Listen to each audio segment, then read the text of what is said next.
Welcome back to Otakus Geeks Podcast. Justin here. We are back for episode 20. We have a great show lined up for you, and I'm going to introduce our crew. Hello, everybody.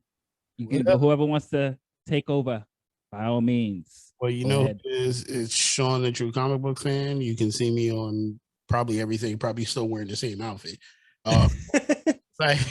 You can see me on Chronicles, which amazingly we're up to episode 76, and you can see me on this podcast, and you can also see some of my work on Otakus Geeks. Also, I have just finished well, not that we finished the film that I helped produce, and has now been nominated for a first time film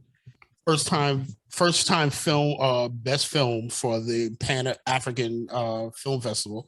So we'll find out in a couple of weeks if we won or not. So I'll see what happens. Okay. Congratulations. Thanks.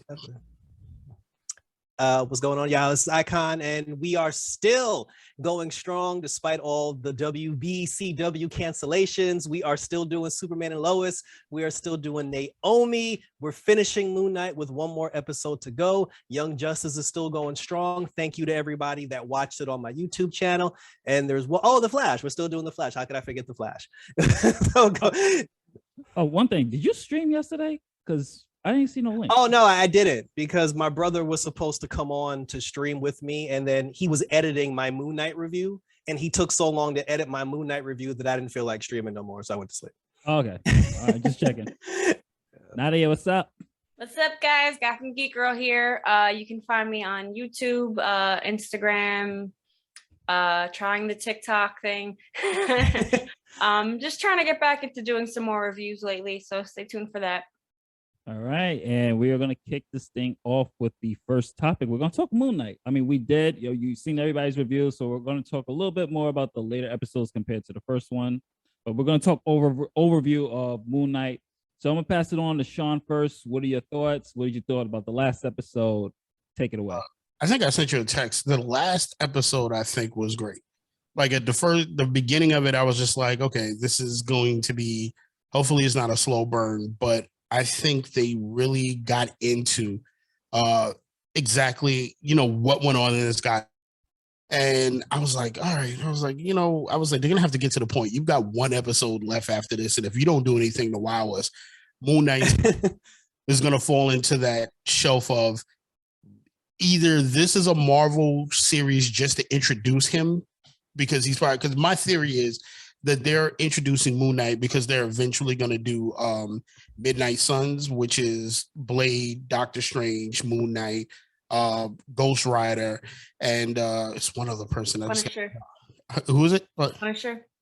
Is it? What do you call it? So I figured they're using that to introduce them, but this episode was really good psychologically. It was kind of messed up to watch what he went through as a child and what he did and how things happened. Like it got kind of crazy when he kept, slamming the door. No, don't go in there. And I'm like, yo, man, come on. Like there's a point where you're trying to get back to the real world. Like you can't keep closing doors. You got to face whatever your fears are. And to find out who Steven really is was crazy. I don't want to ruin it for anybody. It was a little sad at the end. Like when you get to the very you could spoil it. Like to watch Steven go at the end. I don't think that's the end of Steven. I just think it was sad to see it happen, because it was just like, what the hell is this? This is now another tragedy he's gonna have to deal with, because he just came to grips with Steven, and it was like, all right, you know what? Now I really want to see what happens in episode 6. So to be honest with you, episode 6 is going to have to tie up a lot of loose ends, and it's going to really have to wow everybody for this entire series to be like, okay, this is a series that you can sit down and watch. I like Disney's format of only 6 episodes, because I don't feel like these characters, unless you're going to like really do something with them, I think just leaving them at 6 episodes and introducing them and giving them a chance for people to see who they are is great. But with Moonknight, I'm kind of like, well, what are you going to do with him after this? This is not going to be, is he going to be a 6 episode one-off and that's it? Or are we going to continue something later? Is he going to be part of something later? I mean, I think Disney wants to plan to do another Defenders, and you don't necessarily have to do the Defenders with the original cast. I do feel like bringing Daredevil, Luke Cage, Iron Fist, we're all not sure if that's ever going to show up again, and Jessica Jones back together. Are they going to do something like that, or does Disney have a plan to take all these shows where I don't want to say lesser, let's say the B characters? Are they going to do something where they're going to make a series where all these characters can coexist, or are we going to get something on Disney Plus where these characters exist in New York? Because we all know most of these characters are New York-based characters, and is something going to happen? But Moon Knight, I think episode 5 was a really good episode for just the story. If they were expecting action, do not. Just expect this to be a story of kind of a heart-wrenching psychological story. And just to piggyback off what you said, I think he said he's not coming back, which is Oscar Isaacs. I think this was a one-off for him, which kind of will defeat the purpose of the whole series if he decides not to come back. So, because he said one thing he liked about it was it wasn't really connected to the MCU. It was like kind of its own standalone. It's kind of like a one-off, he said. So I'm not sure he's coming back. So if he isn't coming back, then this series is completely pointless because we all know MCU is for real a connected story. So I mean, what's the point of putting this on Disney Plus and everything else if he decides not to come back? But I'll just jump in. Episode 5, I'm like, for those that know me for these 20 episodes, I'm a character-driven person. I like episode 5 the best because of the character study that they had with Moonknight here. But yeah, when it comes to action, like the MCU formula, it's different. But action-wise, this series is the most lacking of any stakes. I mean, it's mental stakes, but any action stakes, I'm like, okay, this is 6 episodes, and now this might be a one-off. What the hell are we doing? Like, where is this going? Like Sean said, episode 6 has to hit a home run. It can't hit a single, can't hit a double, and it can't hit a triple. Has to stick this landing. And I think as far as episode 4 goes, we've spent so much time with his ex-girlfriend, who's not really moving the needle here of the story. I think they focus too much on her. It was just like, why is she important? What is she? Why is she here? So, I mean, episode 6 has to do something because the character study can only last for so long, especially if this is a one-off or might be a one-off series. It's like, it feels pointless. I'll go ahead. I was going to say, for me, episode 5 was actually my favorite. I thought it was a fantastic episode. It really made me actually care more about Mark. It was, yeah. Like, when I did like my first initial review, like my first impressions of 1 through 4, like I thought the show was like okay so far. Like I think Oscar's doing a fantastic job. But ultimately, like it felt very like too safe for me. Like not to say I always need darkness, but like the comic is way darker, kind of like the Punisher. And for me, this felt very like Disney-esque. It felt like like I described it as basically like the Mummy meets the Venom movies. It was very safe when I wanted more like a split. Like that's what I wanted to see. And we haven't even seen his other personality yet, Jake Logley. And I'm really praying he comes into the 6th episode because like you guys were just saying, like to piggyback off that, for me though, I do not like the 6 episode formula for Marvel. I think it does not work. Everything just, it either feels rushed or like we haven't even reached a climax yet. Nothing has essentially really happened yet. Like, I love that this episode delved into Mark. Like, we see why he created Steven and why he has like the disorder, but we haven't seen any Moon Knight. Moon Knight was in what, 1 episode? Like, there's been no Moon Knight in Moon Knight. 2 episodes, like 2 or 3 episodes. So, but essentially, there's been no Moon Knight. Like, so I'm hoping in the next episode we'll see more of that. So I really wish it would have been 8 episodes, and then I think I would have liked the series a little more. But we'll see with the last episode. And then the CGI for me in episode 4, I did not like it at all. It looked like I was watching like literally like I thought it was like, remember, so when we got the first screener, they said don't judge episode 4. It wasn't complete. So I watched it again. I watched it twice. And rewatching it, I was like trying to look for any major differences. And I was like, I feel like I'm watching like a Disney movie. Like he looked like he was on a green screen, like he was making an Aladdin movie. Like it was like not even like finished yet. Like the whole thing on the ship. I was like, is this like a PG movie for like Aladdin or something? Like, I don't know. It was just very off for me. I didn't like that scene. Which is crazy. Didn't WandaVision get like 10 episodes? 9. I think it was longer for. Yeah, I feel like WandaVision got 9. Shorter. Yeah, it got 9, but it was supposed to be 10. So that was our problem with Hawkeye. It was too condensed. Yeah. Hawkeye got 6. Well, I think a lot of this stuff was filmed during the pandemic too, so that could also be the issue as well.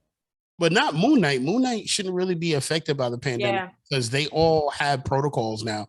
Like you have to, like working with the actors, they all have to go get COVID testing screenings 3 times before they actually go on the set. So they have their own specific places where they go to. They're tested and then they're tested again and then they're tested again before each time they're about to do a whole day of with filming. So it's not the pandemic right now that's stopping it. So I'm just wondering why we're not getting more than 6 episodes. That's why I said I can only think, are these episodes or series just introducing the characters for them to show up in another place? Yeah, like I'm hoping that it's like I'm not signed on for another season, but maybe he'll come back in a film or in a different capacity. That I would totally understand better than them making 6 episodes where so far we haven't really gotten enough yet. Like I don't have to give a fuck about you yet. Like, I mean, if that's the case, I would rather they just do like a 2-hour Disney Plus special and not do a quote unquote series. Because I mean, I agree with Nadya. Like the 6 episode format isn't working for me, and it's been not working for me mostly because there are certain like topics and certain conversations and things that are happening with certain characters that feels like they get rushed or they get put to the side too quickly because we're running out of time. Like the whole thing about what is it, Nandu, the big, like the actual Moon Knight, like the god, like him getting sucked into the little totem statue. I was just like, that happened way too quickly, and I barely know who you are now, and you're gone. I gave an explanation of him, but it was kind of quick for them to punish him. Like I don't. Yeah, that's what I felt like.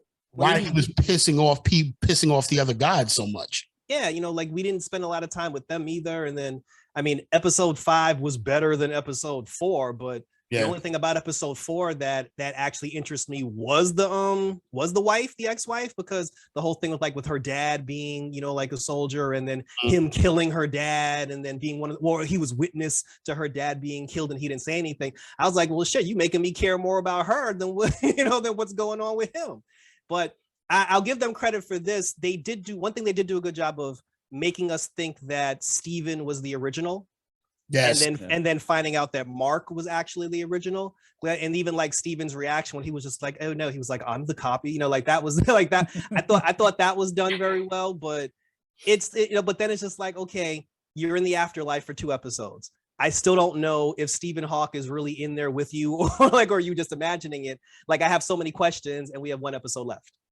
I'm like 8 I thought would have been like perfect. Like 8 would have been a perfect thing, but it doesn't have to go to 10 or 13. Like 8 would have been solid. And again, like I'm like, thank God, like before I even watched this, I spoke to you, Sean, and you actually told me what was going on with certain things because it's so short and a lot of things are so rushed. Like I would have been legitimately confused, by the time we got to the season finale.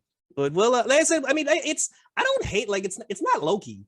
It's like I don't for Loki is crazy. Yeah, it's like I don't hate it. I just don't feel like they're giving me enough time to really like it. Yeah.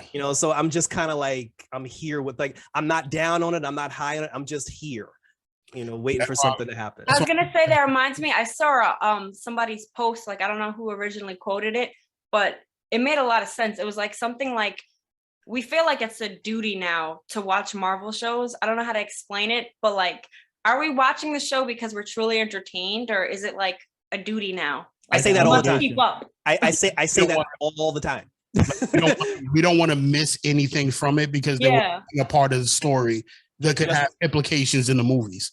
Justin and I have always spoke about the Marvel bias, like the that exists within everyone's internal soul, and it's at a point now where it's like even if the product, they're like Air Jordans. Even if the Air Jordan is butt ugly, you're gonna mentally convince yourself that it's a hot sneaker because God forbid you say something. I can't miss this one. I need that pair. I gotta cop it. Yeah, and you know for a fact when you stood online, you're like, yo, this shoe is trash. But then you look behind you and you're like, well, everyone else is buying it, so clearly, like, it must be hot. And then you convince yourself that it's better than it actually is. Well, I think that goes to credit for Marvel because they've actually created this mindset. They've earned that right. Yeah, they intertwine everything. So it's like you feel like if you miss something, you're gonna miss another piece of the puzzle. Well, I think what I think that's more for. It's not for us because we read the comic books. We know what the characters are. I think that's more for the people who are now casual fans walking into this. And they're not casual because they're interested in it. They're casual because, just like Jerrell said, they're Jordans, they're popular. Everybody's into it. And I think that's what Marvel has been great at, exploiting the popularity factor of everybody, because I would say Disney is great at exploiting. Yeah.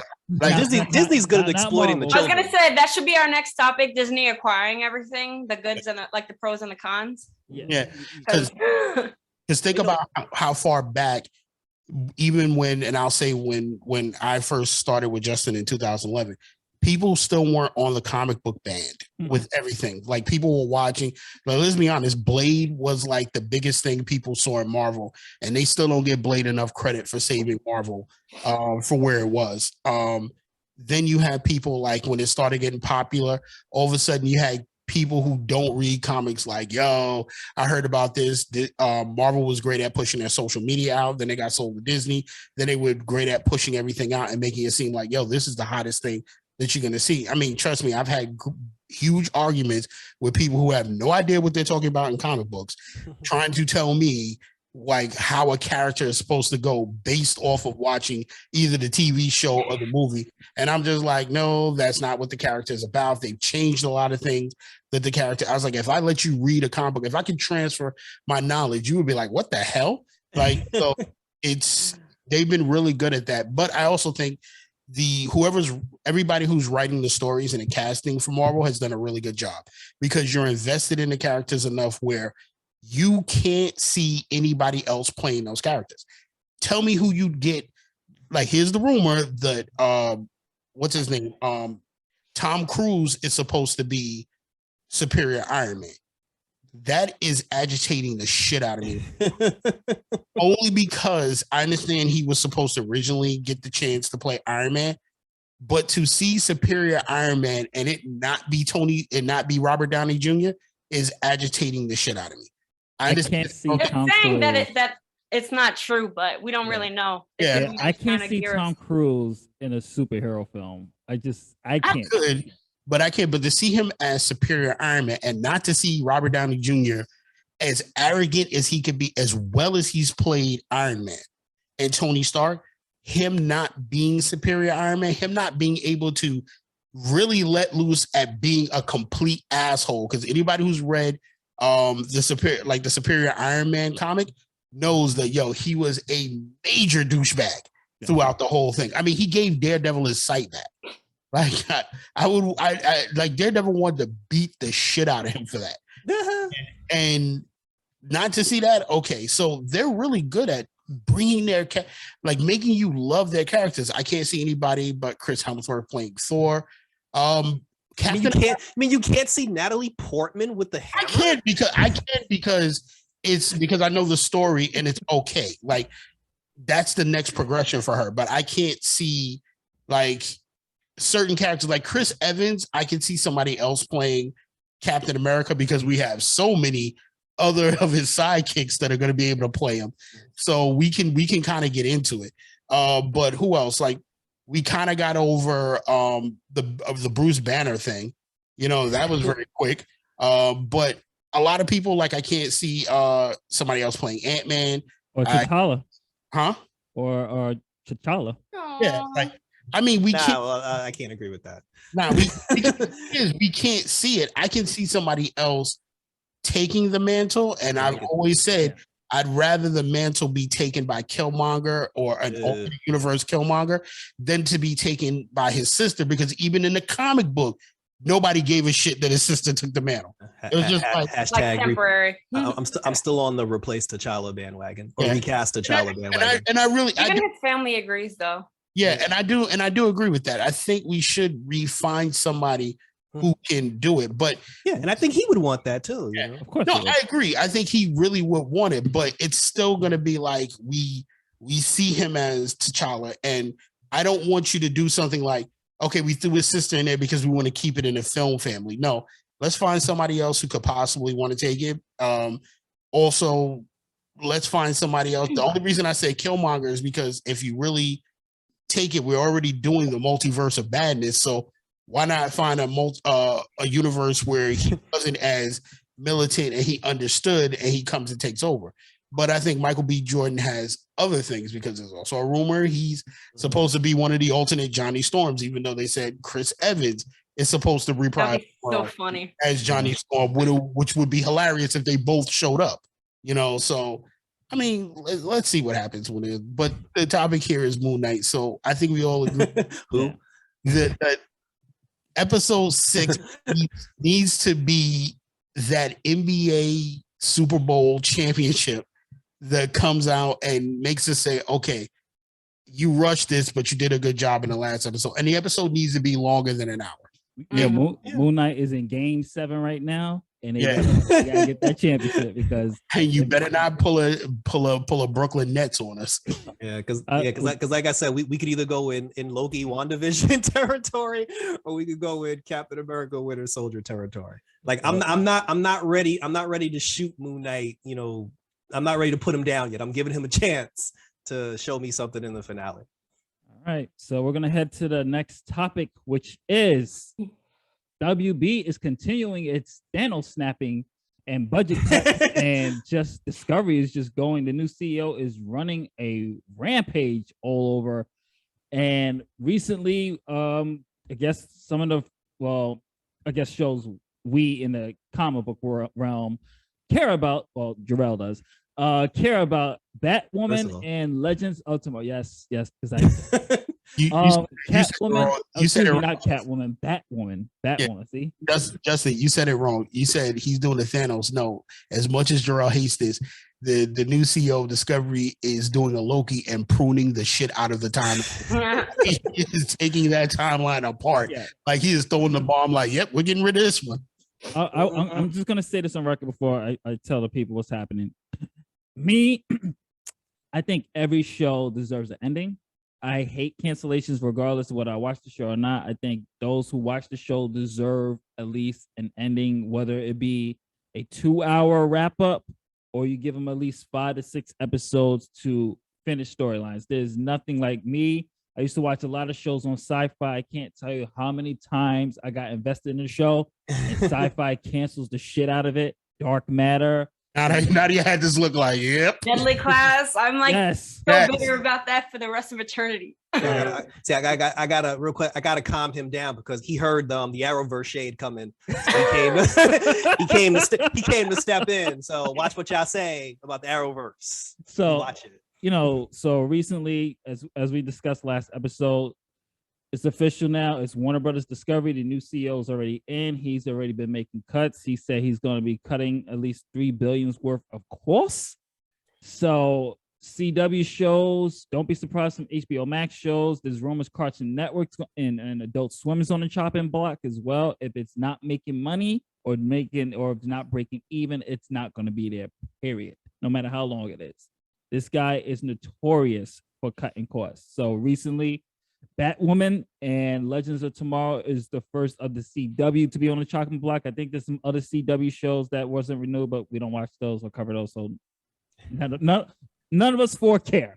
So, but Batwoman was, of course, cut down. And Legends of Tomorrow, I think, should have at least, I know Sean was like good, but I think at least Legends, because there was 7 seasons, right? Yeah, there was 7 seasons. I would at least gave them at least a just let them have the 8th one, you know, give bow out like they did with the Arrow. Give them the last 10 episodes. Let them run out, give them their finale and let it end gracefully. Batwoman, I mean, for me personally, once Ruby quit, you should have recast Kate Kane and kept that story going, because it got really confusing and convoluted when they did Kate died, but then she lived. And then it was just that was stupid. Confusing for you. That was just dumb. Should have just kept Kate Kane, recast her, and kept going. I think that would have helped. But I just wanted, before I pass it to Jerrell and everybody else, for those, I saw a lot of people online crying, well, literally crying, like, "Oh my God, this is such a blow, representation, and everything else." Let me just say this, and this is not going to be a rant. Numbers, this is a business at the end of the day. If a business, if a show or a book, let me use myself for example. If my book isn't selling and I planned like a 5-story arc, I'm not going to continue that 5-story arc if I'm keep putting money in something I'm not getting a return on. And it's the same way you got to look at it here. Batwoman's numbers was not even doing 1 million like The Flash or other Arrowverse shows. Batwoman's numbers were, say it again? In their worst seasons, they were still doing millions. Yeah, even in the worst seasons of Flash and Arrow, they were at least 1 million viewers, or at least over 500,000. Batwoman was struggling at 3,000. I think at its worst was at 2,000. You have YouTubers that do more numbers than that. So they looked at the numbers and it just, it's on the chopping block. Same thing with Legends of Tomorrow. It was a steady decline in numbers. If you're not even bringing in 500,000.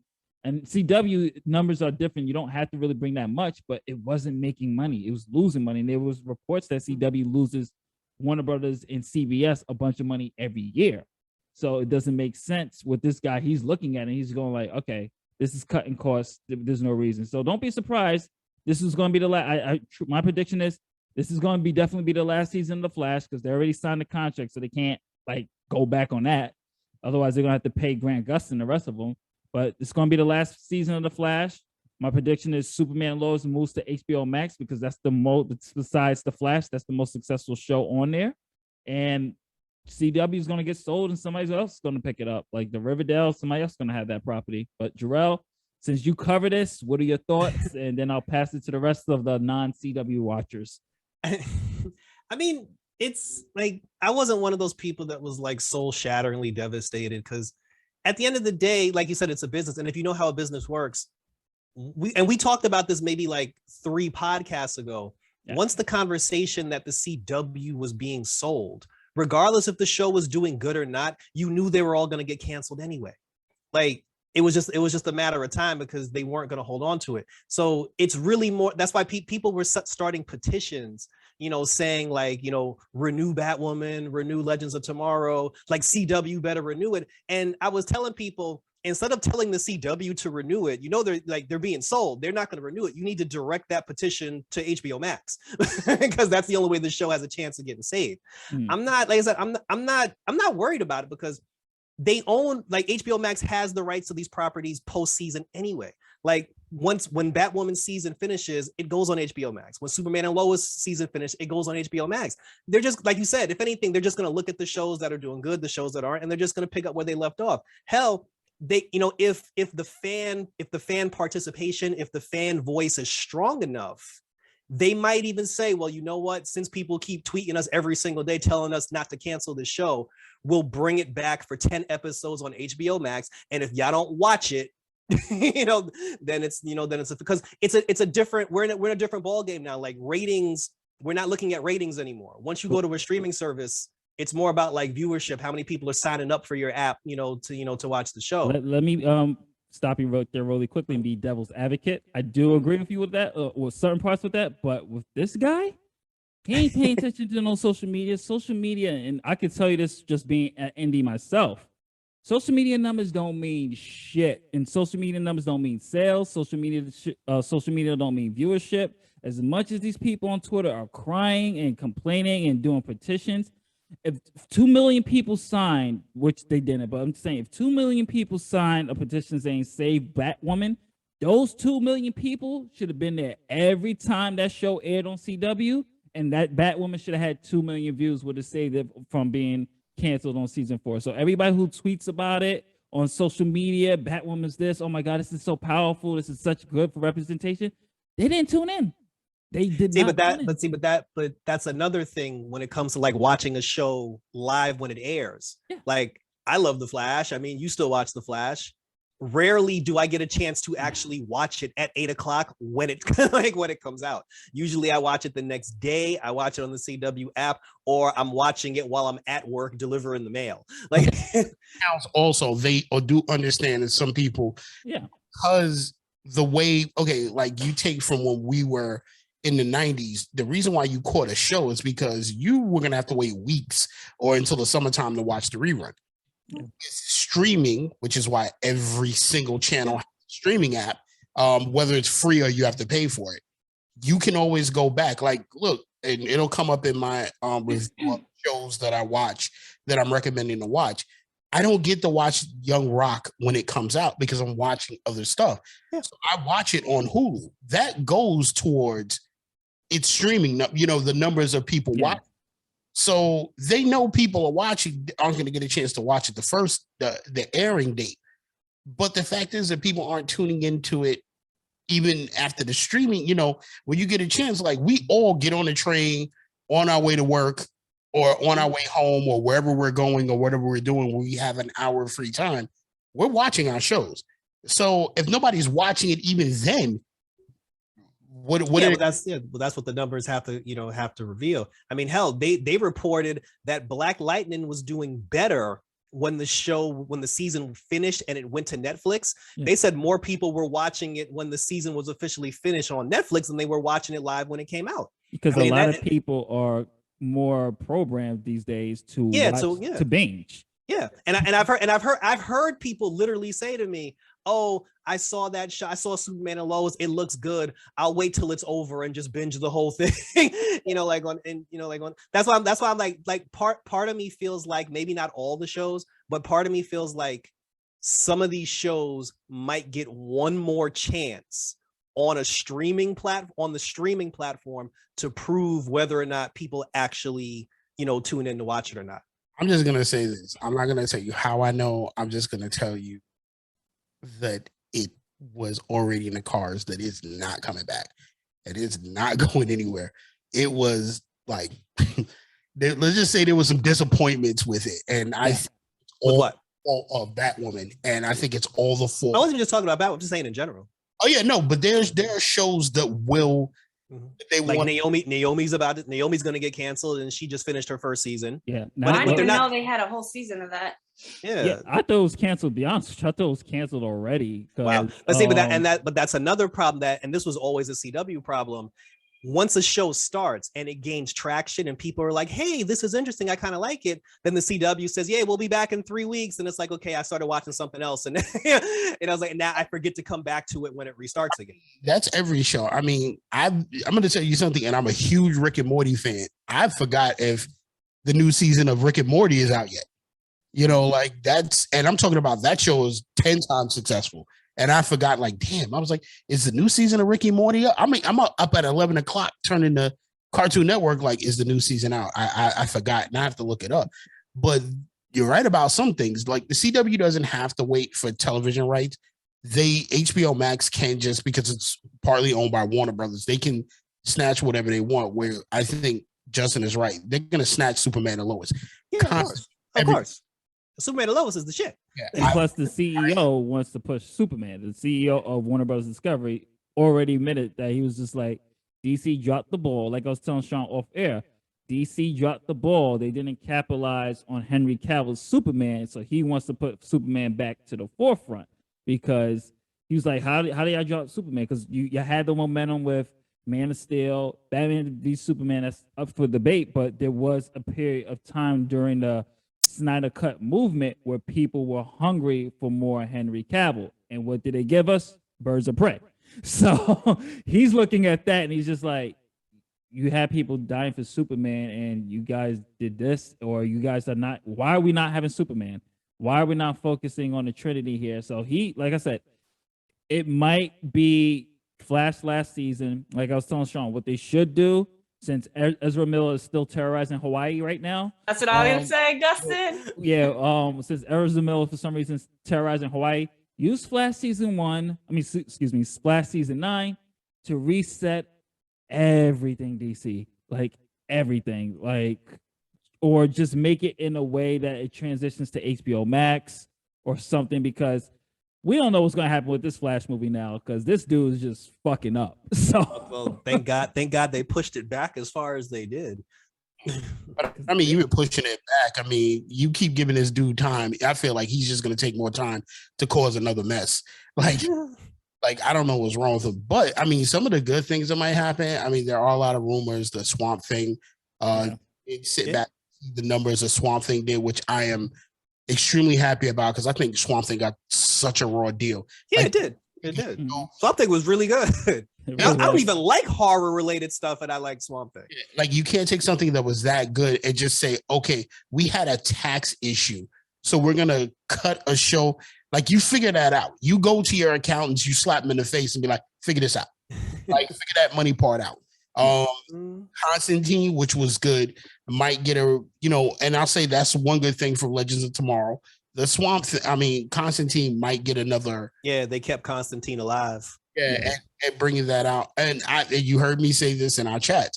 Legends of Tomorrow should have been done right after the Constantine series season, because Legends of Tomorrow just didn't live. I felt like they just they were just trying to introduce characters in a way that was just like, okay, here's a new character, good characters, interesting characters, but the stories didn't. I told you, I turned it off right after I saw Puppets of Tomorrow. Like, I just got up and I walked off. I was like, all right, I'm done. And that was during the season I liked. I was just like, yo, it's magic, man. It's magic. I mean, I'm sorry. Donald Faison's Booster Gold. I was like, what? Really? I like him, but no. Yeah, that's what I was like. I like him too. I was just like, I don't see it. I really don't. I just think their casting of a lot of stuff is just going. And don't get me wrong, Justin and I are Flash fans of the show, and I'll be completely honest, I haven't watched Flash. I've tried to catch up with it on Netflix, but I haven't gotten into Flash the last 2 or 3 seasons, and I need to, but it just disappoints me that Flash fell off so hard. I think I stopped watching it after his daughter was. Don't even say it, Justin. I already said it. You didn't like Nora? Shame on you. No. I have a question. Because we all know that Stargirl is Jeff Johns' literal baby, right? Yeah. Does Jeff Johns stay with the company if they choose not to keep Stargirl going? He literally created, he named Stargirl after his own mother. So if they decide to not push that one forward, do you think he sticks with them, or is he like, yo, screw y'all, I'm out? No, I think he stays. He's ingrained in DC, man. His legacy is DC. I think he stays regardless whether they cancel Stargirl or not. They shouldn't cancel Stargirl because that's one of the better shows. I would say just put it back on HBO Max like they originally had planned before CW said, hey, we want Stargirl. So I'll be honest. I love first season 1 of Stargirl, except for the last episode where I was like, damn, put a coat on this girl. Like, and season 2 was all right. I just think, I said, you didn't like the shade? No. I think season 2 was all right. I just think she was a little too whiny in this season, and I didn't even finish. She's 16. Yeah, and I just think that certain things got a little too kiddish, but it did pick up as it was going. Like, all right, like they had to face some real adult decisions, and I thought it got better. I agree with Justin that Stargirl was probably the better of it. You guys all know I always disagreed with them getting rid of Black Lightning. I also figure, just my opinion, not popular, but just my opinion. I feel like they take a lot of a Black show like that, and it's popular, and they somehow find a way to say it's not worth it, because they had to, like I said, the only reason that show I think is off the air, there had to be some infighting somewhere, and a lot of the characters aren't alluding to what happened. I just feel like something happened internally, and agreed. As far as the show was concerned, because there was no reason to let that show go. That show had 3 seasons that came. I didn't watch the 4th season, the end of it yet. That show had too many really good seasons to just say, you know, we're not going to do this anymore. This had to be a deep decision by an agreement between the cast and the producers for this show to end. There was no reason for that show to end, and it still wasn't a reason for that show not to continue on HBO Max. Yep. Like, you take not Flash, but Black Lightning, Stargirl, and Superman and Lois, and those should be your 3 flagship shows to be shows that you have on there. And you can do your weekly thing, because guess what? Young Justice is weekly, so you can do that and come out. But I mean, there's a lot of things going on. I mean, I'm going to put this question out there because want not to get her 2 cents in as well. With Ezra Miller, and of course, we know what's happening with Miss Heard. Do you think? What do you think should happen with Aquaman and the Flash? I mean, because Amber Heard really might be doing the term "shitting the bed," literally. And of course, Ezra Miller's out there just for some reason threatening, beating up women, and terrorizing the Hawaiian people. I mean, what is going on with DC's actors? Like, what is going on? And Nadya, your thoughts? Should they recast? What do you think they should do? Nadya, well, I recently heard that the Aquaman 2, she's only in it for like 10 minutes, so they could just like, I don't know, they should CGI her face out. but essentially, like, yeah, she's a mess. Like, she's done. Ezra's done. Like, I don't know. I'm just annoyed, like, in the sense how they gave so much like shit to Ray Fisher, and what's going on with these 2 people, which are like no question like problematic. Like, they should not be in acting like anymore. They need help. They need whatever they need, whatever problems they're going through. They need to get banned. Like, no, there's no excuses for beating people up. Like, I don't care what mental stuff you're going through. Like, what Ezra's doing, put him, like, get him some help, but he's done.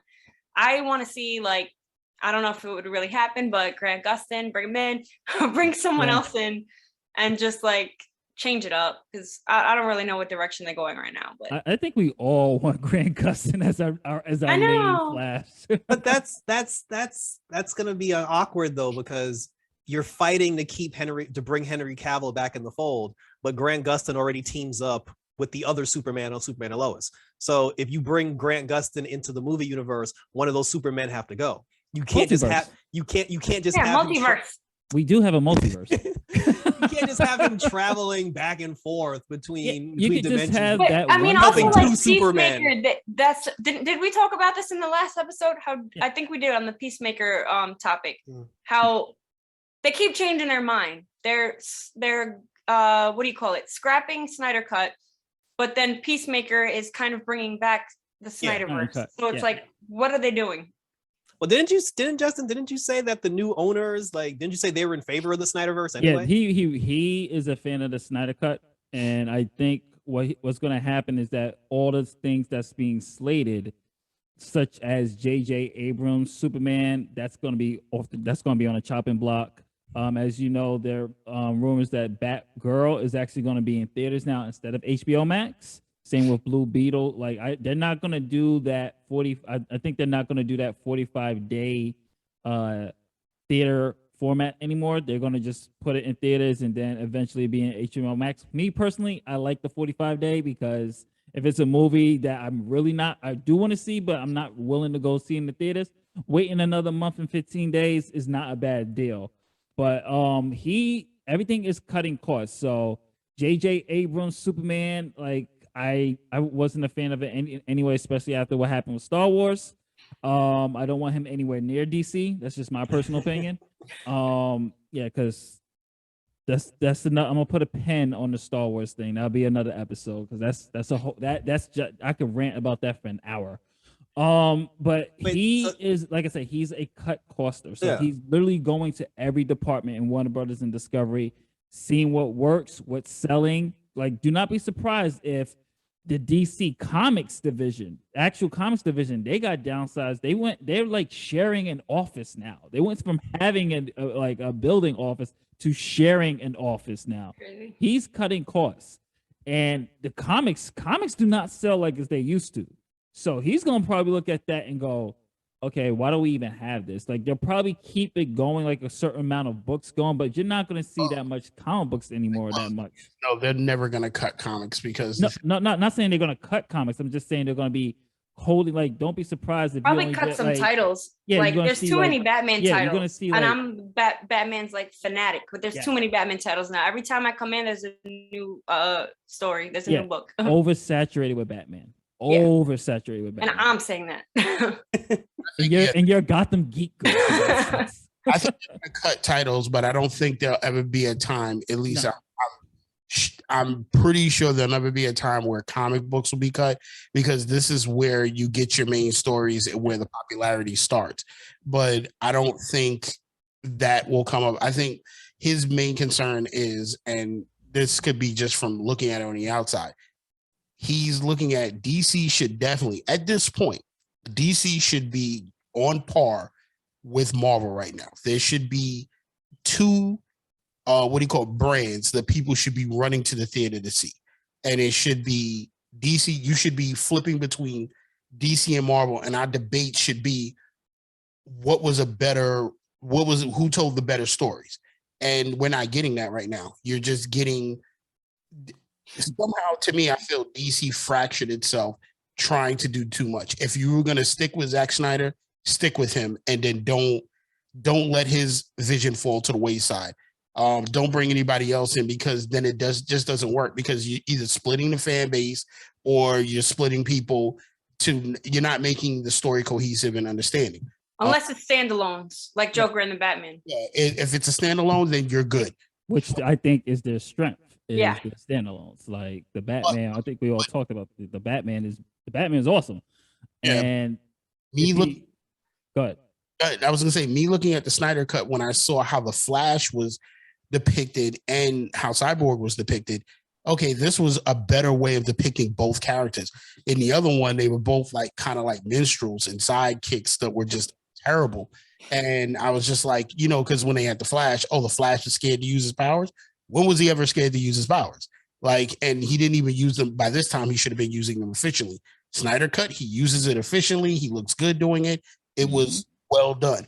Cyborg also, I understand Cyborg being apprehensive about his powers, but they did a good job. I mean, at a certain point, it's even bleeding into Young Justice, where they're talking about Cyborg being more part of the Apocalypse storyline, where he, his powers came from the Mother Box and everything else, and he belongs. Mother Box. The father. He belongs on New Genesis. Along with what's her name? What's the girl's name? Violet. Violet should be on there. And I think these things are really good because they're bleeding over into the cartoons as well as the story. But if you're not going to be that cohesive, you're fucking up. Because I've always said, how is it that the cartoons are doing well? Some of the standalone movies are doing very well. Some of the TV shows are doing well. They're all great stories, but you're telling me the movies can't get this shit together? They're just really shit in the bed. Maybe Ezra Miller needs to go. Grant Gustin needs to be the new Flash. And as Justin said, maybe the Flash finale should be him resetting the universe again and making everything a cohesive unit. Between the two of them, between Amber Turd and Ezra Miller, I feel like she's definitely out. And I think with him, if his movie does well, they may give him a second chance. I feel like if one of them had a chance to be redeemed, it would probably be him. Yeah, unless he shits on somebody's bed. Because his movie, like you said, Amber Heard's she's not the main focus of her movie. He's actually the main focus of his movie. So if his movie doesn't do well, then he's definitely done. Because then it's why are we even protecting you if you ain't producing no numbers? And another thing is, can we all agree on one thing? Them playing the Wii theme music during the Johnny Depp trial, greatest thing I've ever seen in TV. Every time they do a recap and I hear the Wii theme playing during his cross examinations, it makes me watch this more and more every time. You know, and I'm really still pissed. She cut to stifle his career, his music career. She cut the man's fingertip off because she is just such a toxic chick. Like this is like, yo, she looks cray. Showing the toxicity of certain women. And yeah, like she belongs in Arkham, if anything. She should have been Harley Quinn. I know this is gonna be controversial. Like, this is based on true events. Yep. Facts. And she read too many comics. Somebody needs to go save both Will Smith and Johnny Depp, because they have two craziest women they can find in their entire lifetime. And I don't want to even tell you the rumor that they're saying that. Nah, I'm not even gonna mention that they're saying this chick's condition ain't even real for her. Not that it's not a real condition, it's not real for her. So that's even worse. But we're gonna transition real quick because Nadya posted something a couple of days ago about Bad Bunny being cast. Nadya, talk a little bit more detail about that, because me personally, for me, I heard that sort of announcement. And I guess this is like a Spider-Man universe character. I was like, wow, Sony is really going to the bottom of the well with this one. I was like, I didn't even know who this was. That's my ignorance, but I was just like, who? But now you can elaborate more. All right. So yeah, Sony Pictures announced at CinemaCon that Bad Bunny, Benito Antonio Martinez Ocasio, is playing a character for a movie called El Muerto. I love Bad Bunny. He's such a huge like icon now. Essentially, like, reggaeton has become mainstream, and he's huge in PR, and like, I love him. I love his music. But this goes back to that whole thing with Hollywood casting based off of popularity. So essentially, this is like casting Cardi B. I know back then we have casted, say, Ashanti. If people don't remember, she was in Resident Evil. There's been plenty of times where celebrities have been in movies, but I don't like that excuse. That does not make them an actor. You're good at one thing, it doesn't mean you're good at this. And some have transitioned. Like, some brought up Lady Gaga. I was like, she went to theater school. She's not a good example to use. Exactly. But essentially, if they're playing like a side character, whatever, or like, say, like Beyonce has transitioned into film, but she's done a lot of like musical themed films, sticking to her strengths. Yeah, exactly. So Lord, she can act. Yeah, so like, I would not want to see Beyonce playing in a role that should be given to try to think of an example, like, she originally wanted to be Wonder Woman. God no. But yes, you can use the excuse that this is not an Oscar-worthy film. This is just a comic book film, as people would say. But like, regardless, they're only doing this probably to make up for Morbius. Like, that was my first thought, that like, they're trying to make that money back. They're like, let's get these Puerto Ricans in to come support the movie. And then like, this was another thing that I was trying to point out, because people were saying like, oh, it doesn't matter that he's Puerto Rican. And like, yes, people have always played different ethnicities. That's what acting is. But once again, all Latinos are not the same. So with his abilities, I'm not going to completely judge till I see, but can he pull off a Mexican accent? Because it's not the same as a Puerto Rican accent. And like, I don't know. I was just like, why? No, Hollywood does not know that. Hollywood just knows, oh my God, he speaks Espanol. Yeah, they're like, oh, you guys eat tacos, right? Yeah, that's it. And I think, like I was telling you before, like we told you in the DMs, I think they cast him because he has wrestling experience with the WWE. And I think that probably they saw his two freaking matches. One wasn't even a match. It's the Royal Rumble. That doesn't count as a match. Technically, the Royal Rumble does count as a match, but that's a whole different conversation me and you can have later. No, but I was gonna say, for me, the like upset with this is the movie's being marketed as the first Marvel Latino superhero.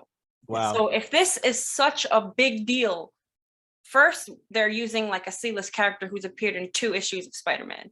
But 2, if they're marketing it as the first Latino superhero, why are you casting Bad Bunny? Like, cast someone like up and coming, or like with actual acting experience that can make this role like worthy of that title, not just making another like straight to box as it would be back in the day, straight to DVD or straight to VHS kind of movie.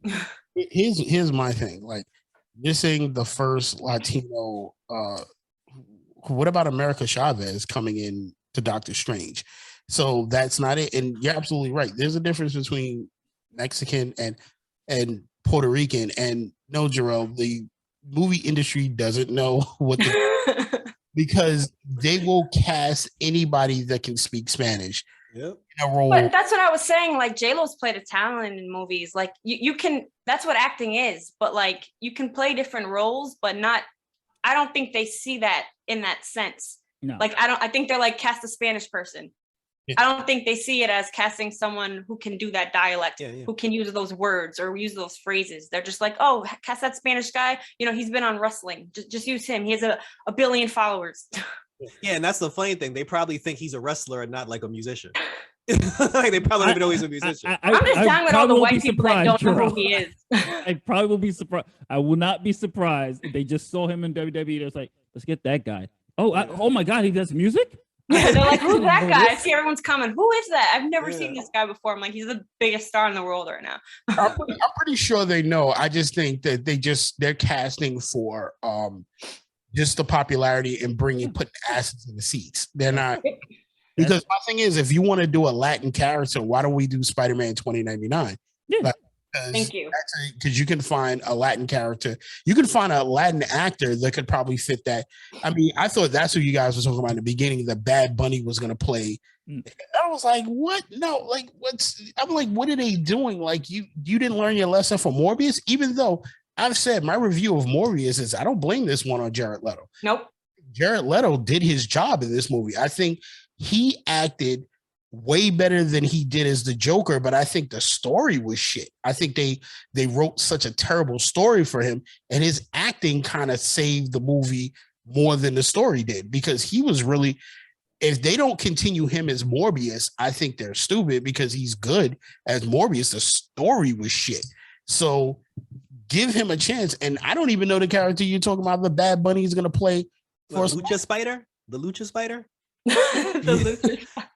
I don't. He's a luchador that just. Yeah, he's a wrestler. He's a luchador. Nadya said literally 2 issues. Like, how do you make a movie out of 2 issues? Someone was looking through a book. That guy. Yeah. There's your representation. Yeah, that's what I was about to say. This just seems like another PR marketing tool because he's one of the biggest Latino stars in the world. And how can we get that Latino demographic? Because they're done pandering to us. Thank God for now.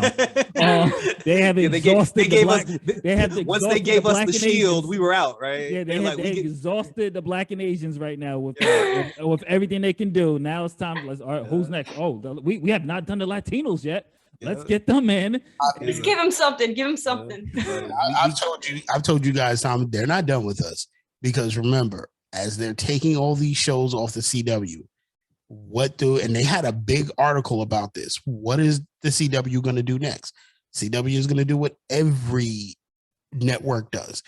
They're going to fill it with a bunch of black shows to get their rating, get the network back up. And like then Martin's coming back. But give us good shows like we had, like UPN. That was the best channel. I'm like, whatever happened to it? But the thing is, that's what they did. They got all these great shows, all these great minority shows, because it wasn't just black shows. There were a lot of Spanish shows. There were everything, and they're going to bring it back up, because we already know what's going to happen. Remember, Fox 5 was a network that, and I remember this as a kid. Living Single. It was New York Undercover, Living Single. Even way before that, their biggest shows were Parker Lewis Can't Lose, 21 Jump Street. Yep. What else came? The Tracy Ullman Show, which introduced us to The Simpsons, and they had In Living Color. And what happened was, In Living Color was the most popular of all those shows. So then what happened after that? Every black show you can think of, they started evolving and bringing that in. And then once those shows made that network the most popular thing in the world, they slowly phased them out. I mean, Living Color went from being most of the Wayans to a bunch of white comedians we didn't even know anymore. Well, that's because they always reach the point where it's even with Dave Chappelle, when the show gets popular, the executives step in and say, now we have some ideas for the show. And then the Wayans was like, all right, then we're leaving. Keenen Ivory Wayans is notorious for once the executives try to put their hand in his cookie jar, he will sell them the rights to that property and dip. Yeah, I don't blame him. And then it's sitting down, and that's what, and I think I forgot the name of the article. I can find it later. That's what they're saying. Like when it comes to anybody, whether you're Black, Spanish, whatever, when you're popular, they use us to build everything. Like we dictate the culture, we dictate everything. And what they do is just like what's going on with TikTok. All these Black dancers, these Black comedians, they put on these great little TikToks, and then they get shadow banned so that a lot of these white kids can come over here and just recreate the same thing and get all the popularity for it. And that's what I feel like they're going to start doing with some of these, what they're doing again. They're going to use us to get everybody back onto these channels. And then next thing you know, our shows are canceled. Even at the back, and they're doing it in the movies. I will say DC learned their lesson from doing that nonsense. Like Marvel, Disney never did it, even though I think Disney's pandering to the LGBTQ community. Like with their stance on everything, they're just pandering to it. But listen, they're good at what they're doing. They're elite. At least both of those brands, I can say they know what they're doing. They know how to ride. I will see. I'm going to say this to your point though. Like, and this is the one piece of credit I'll give Disney. They are the masters at getting the children, like pandering to the, because like the thing, because so wrong. Yeah, you know what I mean? They're good at reeling the kids in, but it's no, but that sounds so sinister, bro. But the Bad Bunny thing, that's the essence of like Disney right there. It's just like, hey, because it's Marvel, and like we were saying earlier, because Marvel is Marvel, and we know people are going to jump on Marvel because it's Marvel, because they've earned the right because they're Marvel. Let's just take Bad Bunny because he knows who they are, and the movie could be horrible. The storyline could be trash. The movie will absolutely suck, but it will make over $1 billion because it's Disney, because it's Marvel. Sony. This is not Disney. This is Sony. It's Sony. Nothing to do with Sony. This is Sony. So it's Sony the whole went to the Venomverse where I don't think any of those movies are good. Yeah, Sony went to the bottom of the well and tried to find a Latino character in the Spider-Man universe. Like Sean said, I don't know why they didn't just go 2099 because shit would have really sold. And they went with the most.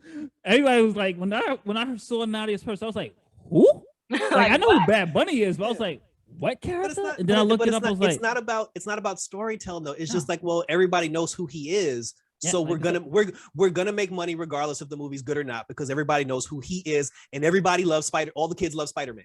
And they're gonna they feel like they feel like the Latino audience, and this is the arrogance of them.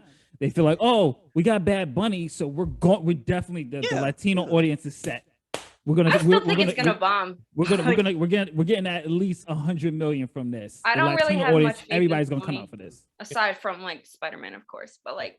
But we all do realize, and we all know that Spider-Man 2099 is in Into the Spider-Verse 2. Yeah. One of the main characters for Into the Spider-Verse 2. Isn't it Oscar Isaac?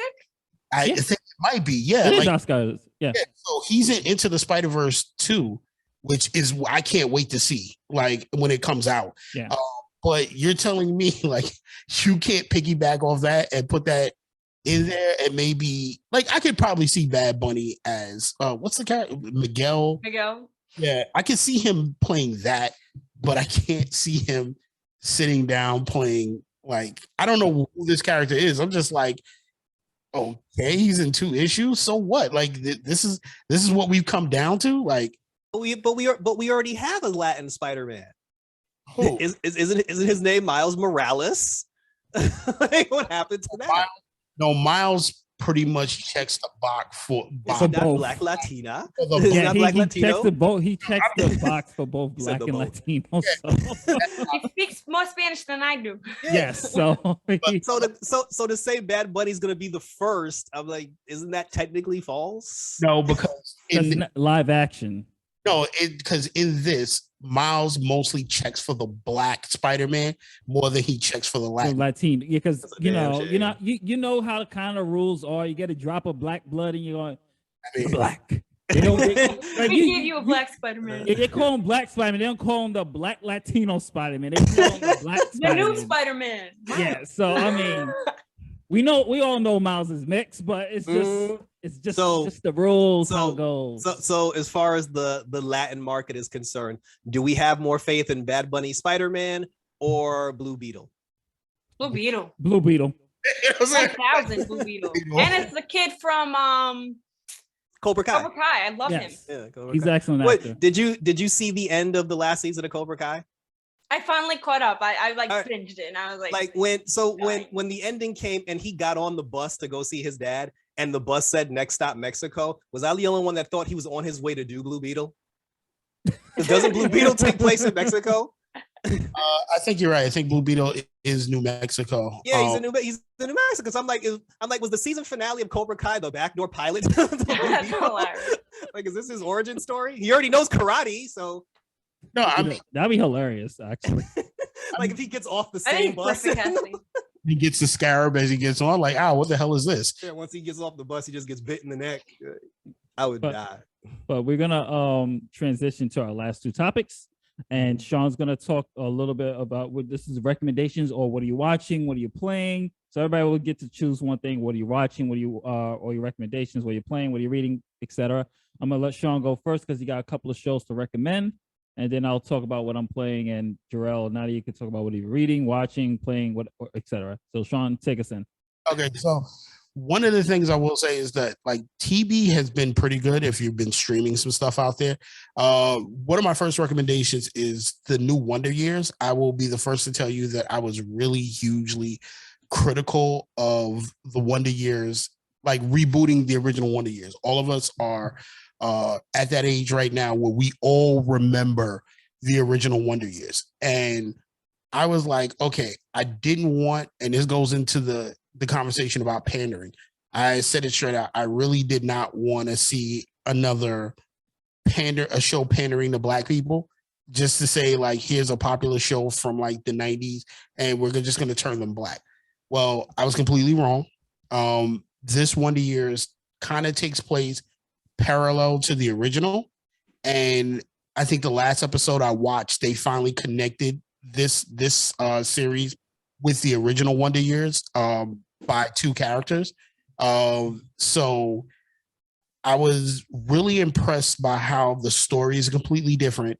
The situations are completely different. They didn't go so much into, like the whole Black experience. They didn't make it like, oh my God, like when they had the Martin Luther King episode, it wasn't like this whole dramatic thing.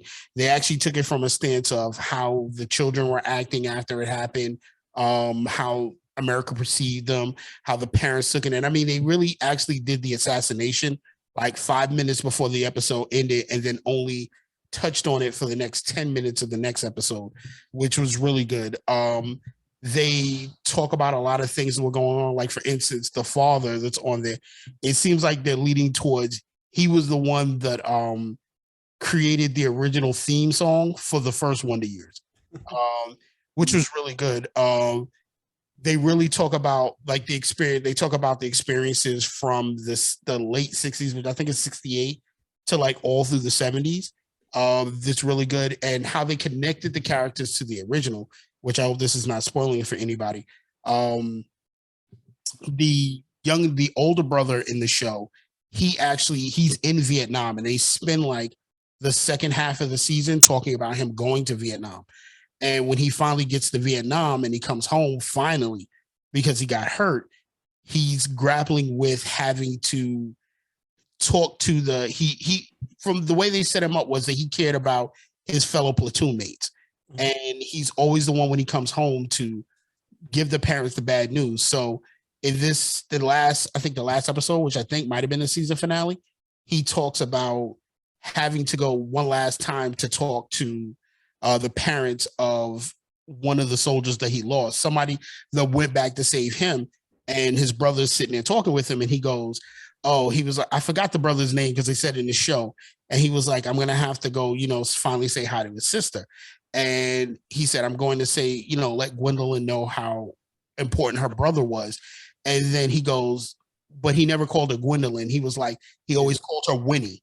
And he shows the picture of the brother and Winnie together, which is the same picture they showed from the original Wonder Years with them together. So I was like, wow, you really pulled that together. So the new Wonder Years is a really good show. And I had to take everything back that I said because I thought it was going to be this trash show that's just going to pander on Black people. And it's really good. The lessons are good. The love story it's different from Kevin, where Kevin was in love with Winnie and it was just stupid. This one, he's in love with his best friend and she just can beat him at everything. And it's a really good story. The second show, what is that on? Sorry to cut you off. What is that on? That's on ABC. ABC. And I forgot. That was on ABC. And you can actually stream all the episodes on Hulu right now. No. So it's really a good watch. And it's not an hour. It's a half an hour. So I told Justin, you can literally spend a weekend and just watch the entire season out in like a day and really get into it. So really good show. But the next show that I'm watching that I know Jerrell can appreciate and all wrestling fans can appreciate, Young Rock is like one of the best shows on TV right now. And nobody is really giving it its props. It is really a deep dive into Dwayne Johnson's life. Oh, it is. I was going to ask, like The Rock. Yeah, it is a deep dive on his life because it takes you from the one thing I like about it. It's not doing the seasons by he's young Rock when he's a kid, then it's teenage Rock, then it's adult Rock. What they're doing is each episode jumps into, because the whole show is about, because this is season 2 now, and the show is about him trying to become president. And he's on his way. He's actually the front runner to become the next president. And he's telling, I forgot the Asian guy's name. He was in Ant-Man as the federal agent. He's telling him the life lessons and stories he learned from his dad, from his mother, his grandmother, and all the wrestlers from the WWE, all the lessons they taught him as a child. And some episodes will start when he's little Dewey, when he's a little kid. And a lot of the lessons he learned from Andre the Giant, which is crazy, to him being a teenager, and then going away to college to join Miami, and him being an adult. I think this season is up to where he's decided to join the WWE, where he told his dad he didn't work out in the CFL and he wants to become a wrestler. His dad didn't want him to, but his mom and grandmother are happy that he did, that he started. But one episode I know Jerrell would love, that's hilarious, is that when he's thinking about becoming a wrestler, they're watching, I forgot what WrestleMania it was, with Yokozuna in it. And WrestleMania 10 or 9. Yeah, it was one of those where he's going and he goes, this is Yokozuna, he's a sumo from Japan. And the Wild Samoans are there. They were like, yeah, if they only knew his name is Rodney, he loves chicken nuggets. Yeah, because he was really Samoan. They lied and told everybody he was Japanese. Yeah, I thought he was Japanese when I was a kid. Yeah. Yokozuna. Oh. And then there's a little kid sitting on one of the Wild Samoans' lap, and he's bouncing around, and they're like, here comes our family move, and he does the Samoan drop. And then the grandmother goes, look, High Chief, they're doing our greatest move. And everybody in the room puts their hands up in the sky. And then the little kid jumps on Rock and starts choking him. And he goes, Samoan drop me, somebody please. And he points to the game. He goes, acknowledge me. And then and then he goes, yeah, he said, this is my little cousin Joe. Some of you guys don't know him as Roman Reigns. Yeah, and that's funny. And then he's flipping him around. He just goes, are we going to wrestle? He goes, no, Joe. He goes, a wrestling match like that can only happen at WrestleMania. And then they both look at the camera, and I'm like, if that is not definite promotion for what's coming, I was like, it's crazy. And I was just sitting there this whole time watching it going, this is so good. Like, you get to see parts of The Rock's life.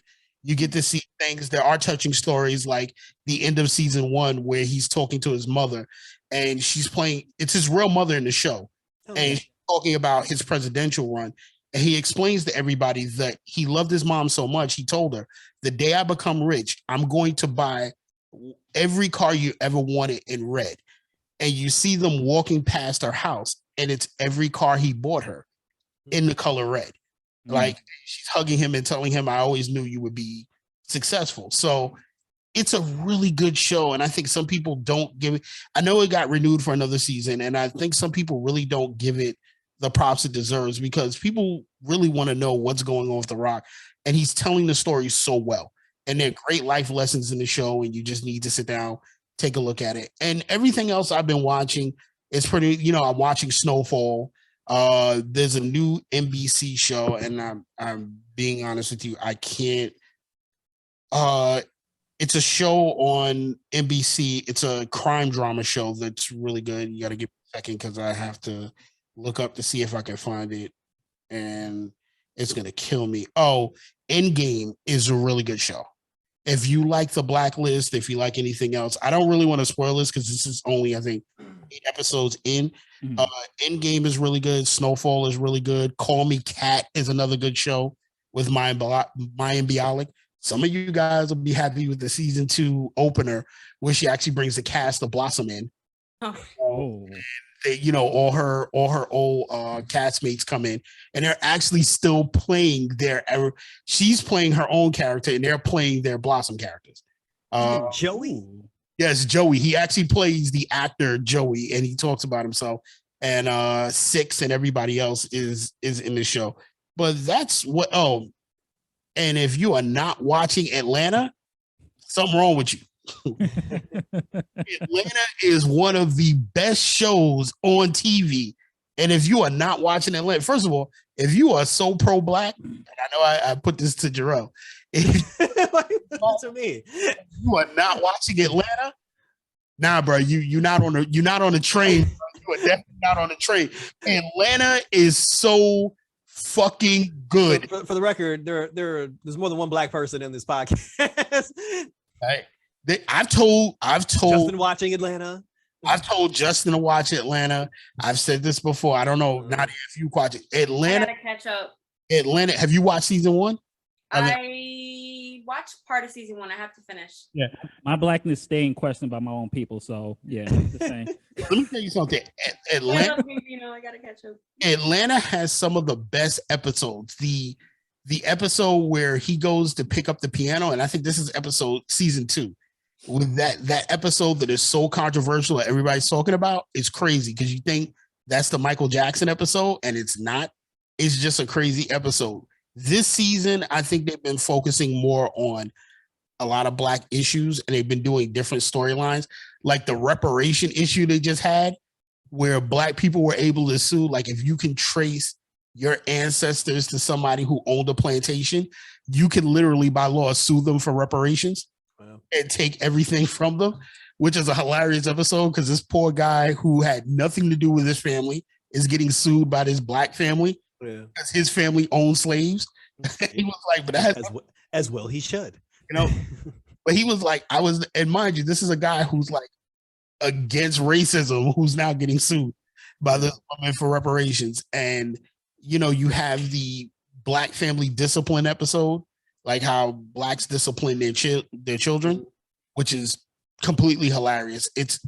These are great episodes, and in between the episodes, they stick to the main storyline about Paperboy and him being the manager and them making money and do great episodes. Zaza Beetz plays her part to a T in every season. So if you get a chance, definitely watch Atlanta. That is my only recommendations where everybody should be watching. All right, Nadya. For shows, you mentioned Snowfall. I am new to Snowfall, but I am freaking hooked. Oh my God. I heard there's a new season back now. So I'm trying to catch up. So I don't want to talk too much because I'm behind, but I'm loving it. For some reason, all of these shows are drug related. I just realized that. I'm like, all my recent shows, Ozark is back. Mayans is back, and Better Call Saul is back, and all those shows are absolutely amazing. Like the story is just it's unbelievable, the acting. But I'm gonna go back to Snowfall real quick. The first season, every single episode was perfect. Like the characters are amazing, the acting is amazing. It's essentially like 3 different storylines going on at once, but you're invested in every single character in that show. Like there's never a dull moment. Every single minute matters. Like I'm loving it. So I cannot wait to catch up on that. And then I mentioned Ozark Mines and Better Call Saul, all great shows. They're all currently back, and for some reason I just realized they're all drug related, but they're all back right now. And then Vikings, which is completely different, came out I think in February or March, but I'm still planning to do a full review on it because I'm a Vikings fanatic, back to the History Channel show. But this new show takes place like 100 years later after Ragnar's sons, and it is amazing. I'm loving it too. So it has justice for like the original show. So I'm gonna do a full review for that. So stay tuned for that. And then books, I'll get to real quick. Sean Gordon Murphy, Beyond the White Knight. If you're a fan of this universe, it is the best thing in Batman like right now. And this one has a bit of Red Hood and Batman Beyond. And I don't want to get into it because it's crazy. His mind is genius. This Murphyverse. And then A Righteous Thirst for Vengeance by Rick Remender, who also does Deadly Class. And it's funny because he looks like Wong, but it's such a good book. I'm loving it so far. But that's my Rex right now. All right, Jerrell. It's funny I mentioned Snowfall because my mom actually tried to put me on the Snowfall, and I started DVRing it, but the DVRing took place, I think, in like season 2. So I'm waiting for them to give me access to season 1 so I can start watching it from the beginning. So, but I do plan on watching Snowfall. It's on Hulu now. It's on Hulu. All the seasons. No, I don't Hulu. Oh, you don't. I think Hulu's like one of the best apps right now. I'm loving it. I mean, I still like YouTube TV, but I tried Hulu once, and like their interface just annoyed me. Like I could, like the way that their interface is set, it just really bothered me. Really? I think Max's interface is bad. Really? I think Hulu has it down correct. Yeah. The one reason why YouTube TV will forever have my money is because they offer me an unlimited DVR. Like I'm literally recording like 50 shows right now. It's very ridiculous. It's very ridiculous. It is extremely ridiculous how many stuff they're allowing me to record. Well, the one thing about Hulu I'll say is like you don't need a DVR because like for Young Rock, for instance, the minute it premieres on TV, it's on Hulu the next day. Yeah. So, and then it stays there, whether the season is over or not. I mean, because Snowfall season 1 is there. It's up to the most recent season. And then they announce to you that, like, yeah, we all know next season is the last season, but you get to go back and watch all of it. Yeah. I may borrow someone's in the near future, but I'll hook you up. Have you guys watched, and Sean might know where I'm going with this, have you guys watched Green Lantern, the animated series? Yeah. I remember that. The 3D one. Yeah, I remember that. And it's on HBO Max as well. Yeah. So if you're currently watching Young Justice, which like Sean said, if you're not watching Young Justice, I don't know what's wrong with you. They paid tribute in the last 2 episodes, they paid a tribute to Green Lantern, the animated series, where the Razor character, because in the season finale, it shows like the blue ring following him because he was a Red Lantern. And then he kind of like switched from being angry to being hopeful. And the series ended with him being with a blue ring chasing him through the cosmos.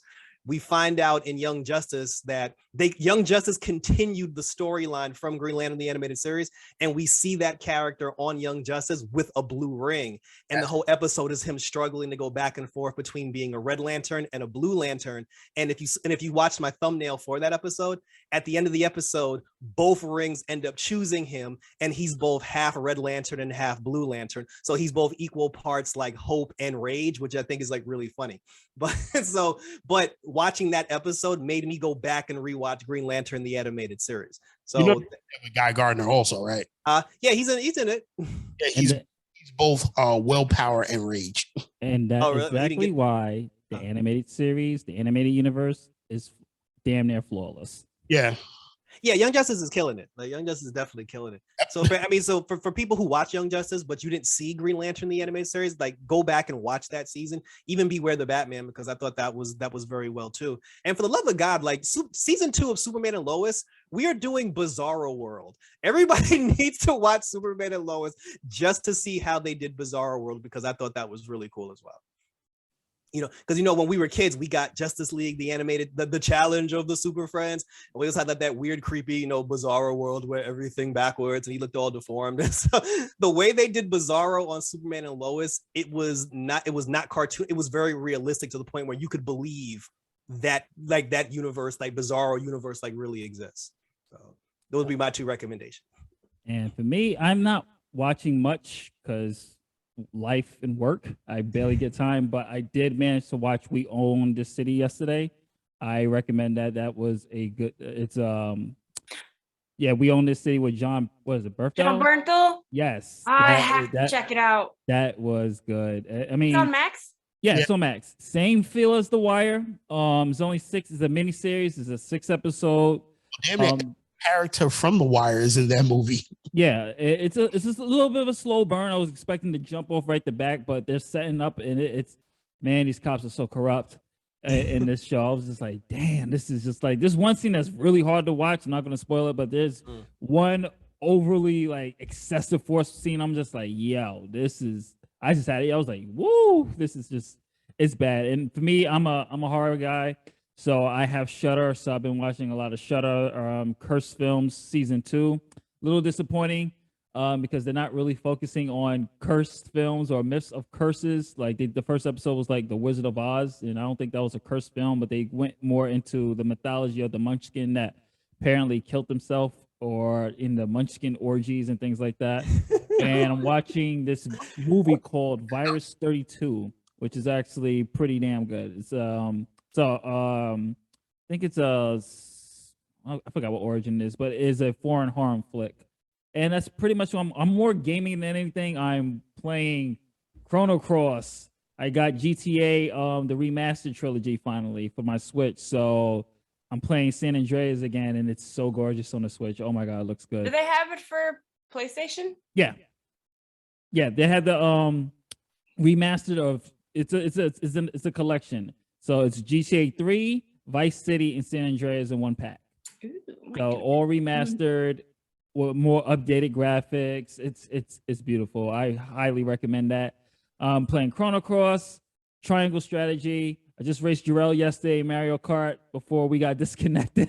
So I'm still playing Mario Kart. Yeah, I don't know what happened. Like Justin was about to like cross the finish line, then the connection just broke. Yeah, it just dropped. I was just like, I was actually winning. I wonder how that occurred. I was like, really, Switch? I'm winning. It's always when I'm winning something. And I actually played Fortnite for the first time because they had no builds. So my friends was like, you gotta try it. There's no builds now. It's just straight shooter. I was like, all right. I'll download it. I'll entertain it for one night. It wasn't actually bad. I mean, I get why the kids like the game, but I'm not a Fortnite fan. But I did try it finally. So I was like, you know what? Not bad. Not for me, but not bad. And listen, when you grow up and become a man, you could just play some Call of Duty. But there's 2 things I forgot to bring up. And I know Justin saw one of them.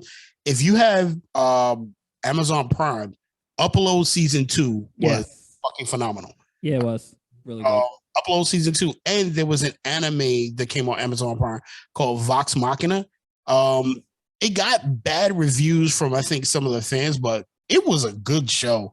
Like it was definitely on par with like Young Justice. Like you were really into every episode. So if you get a chance to watch Vox Machina, like you really have to sit down and just like check that out. It was those are the other 2 shows. Like I don't need to go into them, but Upload, if you watch season 1, go watch season 1. It's really good. One of those shows where it's like, listen, if I go, just let me go, man. Don't upload my personality into a world where you can come wherever you want to. Which is really funny because they've actually started working on that right now. Yeah, $52 a month. You can upload. You can go put your mannerisms and your personality, and they film all this and make a program where, you know, God forbid if you go, your friends and family can go visit you and have conversations with you. Nice. All that. I'm like, I don't need that. I could just come to my grave and talk and hope I reply. Oh, and also, but before Netflix officially goes out of business, watch Transformers: War on Cybertron. before that gets pulled from the archives as well. Like that's actually really good. Netflix goes out of business. That's the animated Transformers. Yeah, it's called Transformers: War on Cybertron. I believe they have 3 chapters. But if you were a fan of the original Transformers cartoon, this gives you that exact same feeling. Yeah, they even tie in some. I'm still waiting for Justin to watch Voltron, like Voltron Legendary Defender. Justin you should see my queue. My queue is insulting. Like, this shows that Sean recommended me 3 years ago. I still have not started. Like, I literally do not watch TV or anything. Like, I come home, I game for a bit. That's how I game. Like, I game, and if there's something I'm watching, it's definitely horror. So it's like, yeah. Well, I need all your recommendations, because thanks to the CW, I'm gonna have a lot of free time on my hands coming up. I'm gonna need things to fill those voids. I can tell you as a wrestling fan, you need to start catching Young Rock. Young Rock. Well, I missed Young Rock. I missed Bel Air. Like, I've been meaning to watch Bel Air. Bel Air is good. Try it. Bel Air was good. I gotta watch Bel I Air. definitely recommend that. But we are gonna head to the last section of the show. We're gonna return to what we did the last episode, and that's what we were talking about some of our worst films or worst things we've seen on TV. And Jerrell, we will finish this conversation real quick. You were very adamant about how horrible Street Fighter with Jean-Claude Van Damme is probably one of the worst films you've seen, and I'm just saying that it is. Oh no, I wasn't. I wasn't adamant. I was legitimately upset. Yeah, this is international. But for me, let me just say this before I pass you the baton here. You're a Street Fighter guy. That is one of your franchises, so I definitely understand the sentiments. But you trying to tell me that the Legend of Chun-Li is better than this? Yes, the Legend of the Legend of Chun-Li is like a Shakespearean play compared to Street Fighter. You have your movie thing revoked. The Legend in every set, and the Legend of Chun-Li destroyed the Vega character. That was one character. Their Balrog casting I thought was good. I like the Bison casting. I like the Chun-Li casting. The Street Fighter movie, and they were all CW. They all eventually came to CW. You noticed that, right? Who? The Chun-Li, wasn't she from Smallville? In the Legend of Chun-Li? The girl who played Chun-Li, wasn't she on Smallville? I guess so. Because I know Bison was Damien Dark. Yeah, Bison was Damien Dark. Yeah, I never watched Smallville. That's a different conversation. Didn't Kylie Minogue in one of them too? Yeah, I think so. But sorry about that. But Street Fighter was trash. Like, Guile, this is the only argument I need to make. Guile is an American Air Force soldier, right? Yes. He was played by Jean-Claude Van Damme. I thought it was Jean-Claude Van Damme. I'm gonna say some respect on the man's name. I'm gonna say this again. Guile is an American Air Force fighter. Classic line from the movie: "Who wants to go home and who wants to go home with V?"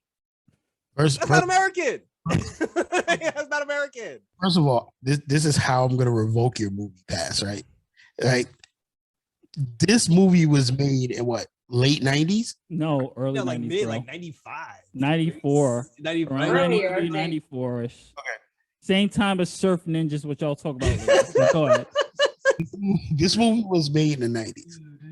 We all know, as teenagers and children, that there was complete whitewashing of every character. And you're complaining because the most popular martial artist at that time was cast as Guile. Jesus Christ. Because he's not, we don't even know if Guile didn't talk like that. Talk like that. In Street Fighter, they had no voices. Okay. Was Cammy even British in the film? I don't know. No. He wasn't British. Balrog was a cameraman. Hold on, Jerrell. You're expecting accuracy from a 1990s movie, bro. First of all, we had the greatest M. Bison in the world, played by Raul Julia. I mean, I agree with that. You're guaranteed to get one right. Okay? Who was completely, who we all were like, why is he playing Bison? But I was like, all right, you know what? I respect him because he was funny. He did it for his kid. He did it for his kid. Dude, Charlie was Blanca. Yeah, Charlie was. All right. I'll give you the Blanca one. That shit was terrible. I mean, at least he was normal, where they didn't have him like flying. He had special boots on, which was slow as hell. I don't care. Street Fighter was just there for us because We couldn't wait to get something like that in the movies to see our characters up there. And that's what we get for being impatient. That's what we get. I might have something a little bit worse than that. But you're complaining about Street Fighter. We waited 30 years later to get a Mortal Kombat movie that we all were like, on HBO Max. Am I wrong? Did everybody look at that Mortal Kombat movie? No, I actually liked that Mortal Kombat movie because that was better than Annihilation, if you remember. Yeah, Annihilation was my bad movie. That is the worst piece of You all agree Annihilation should have been That Annihilated. was my bad movie. That was terrible. Anytime, like, there's certain movies I see from the 90s, the early days, that I literally get PTSD watching it. I'm just like, it's just nothing but bad memories. I just feel sorrow. Like, I see clips of that shit on YouTube, and I'm just like, yo, I apologize to my brother because there was a time where I wasn't such a horror fan. He wanted to go see, I think it was I Still Know What You Did Last Summer, or I Know What You Want to Did Last Summer. And since I was not a horror kid at that time, I made them go see Annihilation. I still apologize to my brother to this day. Like, yo, I'm sorry. I'm sorry, you know. Never apologize to him because I Know What You Did Last Summer had Jennifer Huge tits in it, and we did not care about watching that movie. That's exactly what we would do. Right? Can I quickly just give the other 4 out of my top 5? Sure. Yeah, because Street Fighter is number 1, like hands down. Like, don't at me. Number 2, Super Mario Brothers. Okay. Come on, man. We will not. Did you just say this? Did you just say it was fun? It was fun. We will not be trusting the fungus around here. Number 3, Gem and the Holograms. Oh, I agree with that. That's I don't even think that's good. Oh, Gem and the Holograms. Number 4, the Transformers movie that had Hot Rod, Unicron, and Galvatron in it, which I didn't see. I did not see that Transformers movie. But the reason why it's on the list because my brother saw it. And he came to me and said, if you value your childhood, do not see this film. I think, was that the film that broke JP? I'm Sean? Which one had Galvatron and Unicron. And Unicron in it. Which one had that? Was that Mark Wahlberg? No, yeah. I think it was the one like right before Mark Wahlberg. Because I remember they were like some random girl, and I was like, "What is this?" Yeah. Like it was like the one. It was like the one before thing. That. They'll just cast like one hot girl to be in the movie. Sean, I think he's talking about the one that broke JP after the theaters when yeah, I think that's the one that broke JP.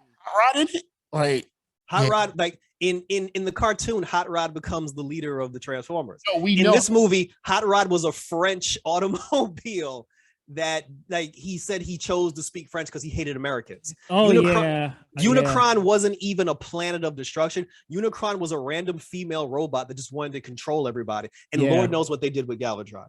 I will never see that movie. But the thing is, I'll never see that movie. But we all know that the Michael Bay Transformer movies do not follow any of the Transformers. The movie. Like, but at least the first one was good though. No, but Transformers the movie will always the original animated the animated movie. That's the GOAT. The number one out of everything because it's the greatest thing. Michael Bay made one good Transformers movie, and then he was just like, we're just gonna blow up everything as you go. Because when they had the Matrix in one of the movies, it crumbled in order to be used as a prop, I think, out of the first one. And then, I mean, if they all blew up, I mean, after a while, it went from the main characters with Shia LaBeouf to Mark Wahlberg becoming the main character. We're just like, whatever. And then wasn't John Cena in one of them? Yeah, but that's Bumblebee. That was good. Good.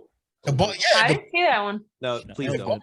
Movie was, that was actually a really good movie, and it actually made me think, well, maybe this is where they need to take it from because they didn't have all this wildness, and it was just characters that you could kind of understand. The Decepticon characters you understood because they were the first ones there to scout out the planet, and so was Bumblebee. So that was a really good movie. But after that, yeah, I agree. It was. Also. Number 5 is the 3rd installment of the Dark Knight trilogy. What? You do not in any circumstances turn Dick Grayson into a random cop. Listen, Get out, I will Jerrell. never. Yeah, I will get out. never- Get out. I will Get out. never. I will never acknowledge that third movie. I think your only anger with that movie is not that it's bad.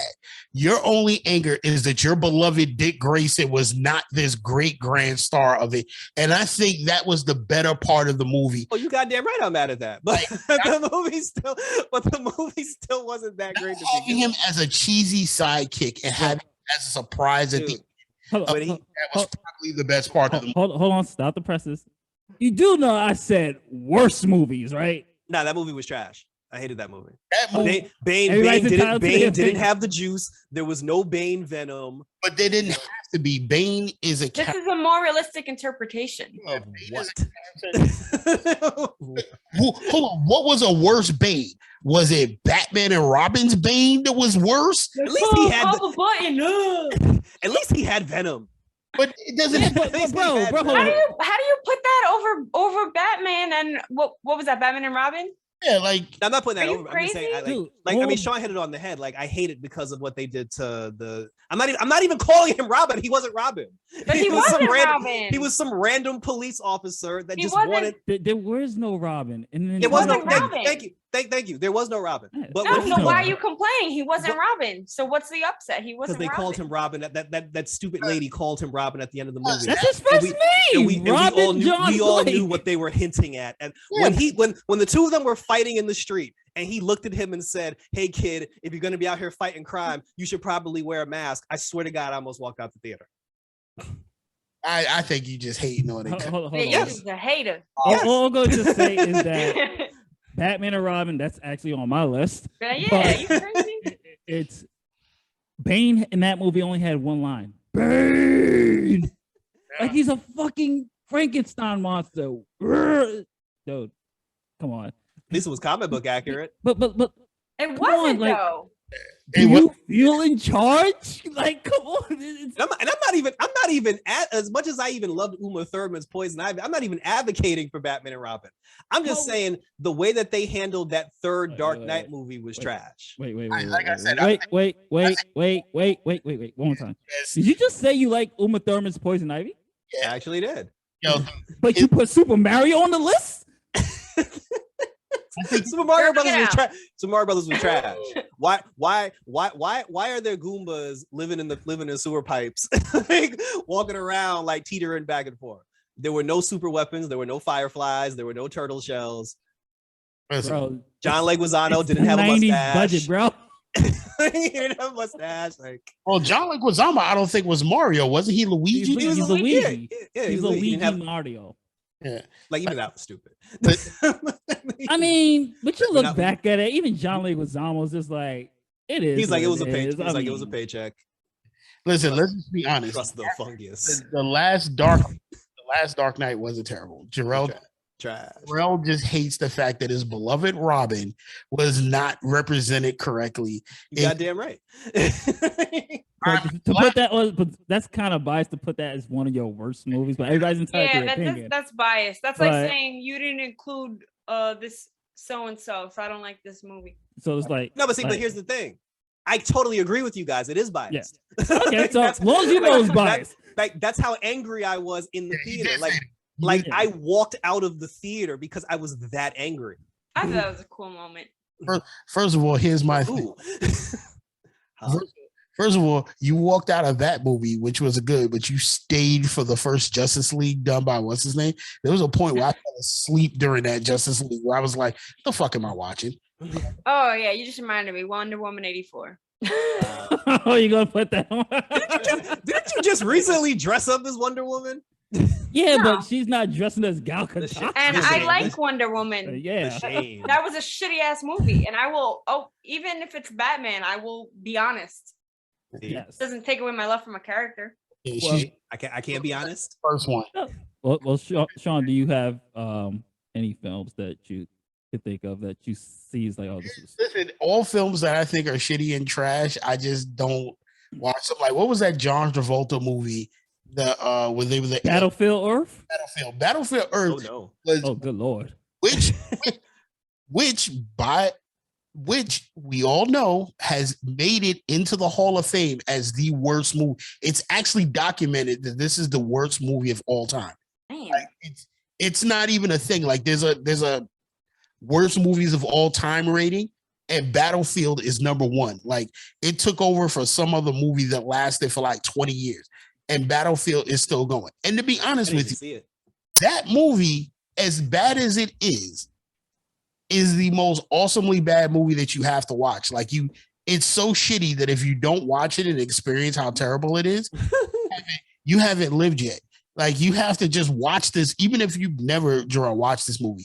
You have to sit down and watch this movie and look at it and just go, this is the part of my life where I wasted time watching this piece of trash, but I had to watch it because you have to sit down and experience this movie.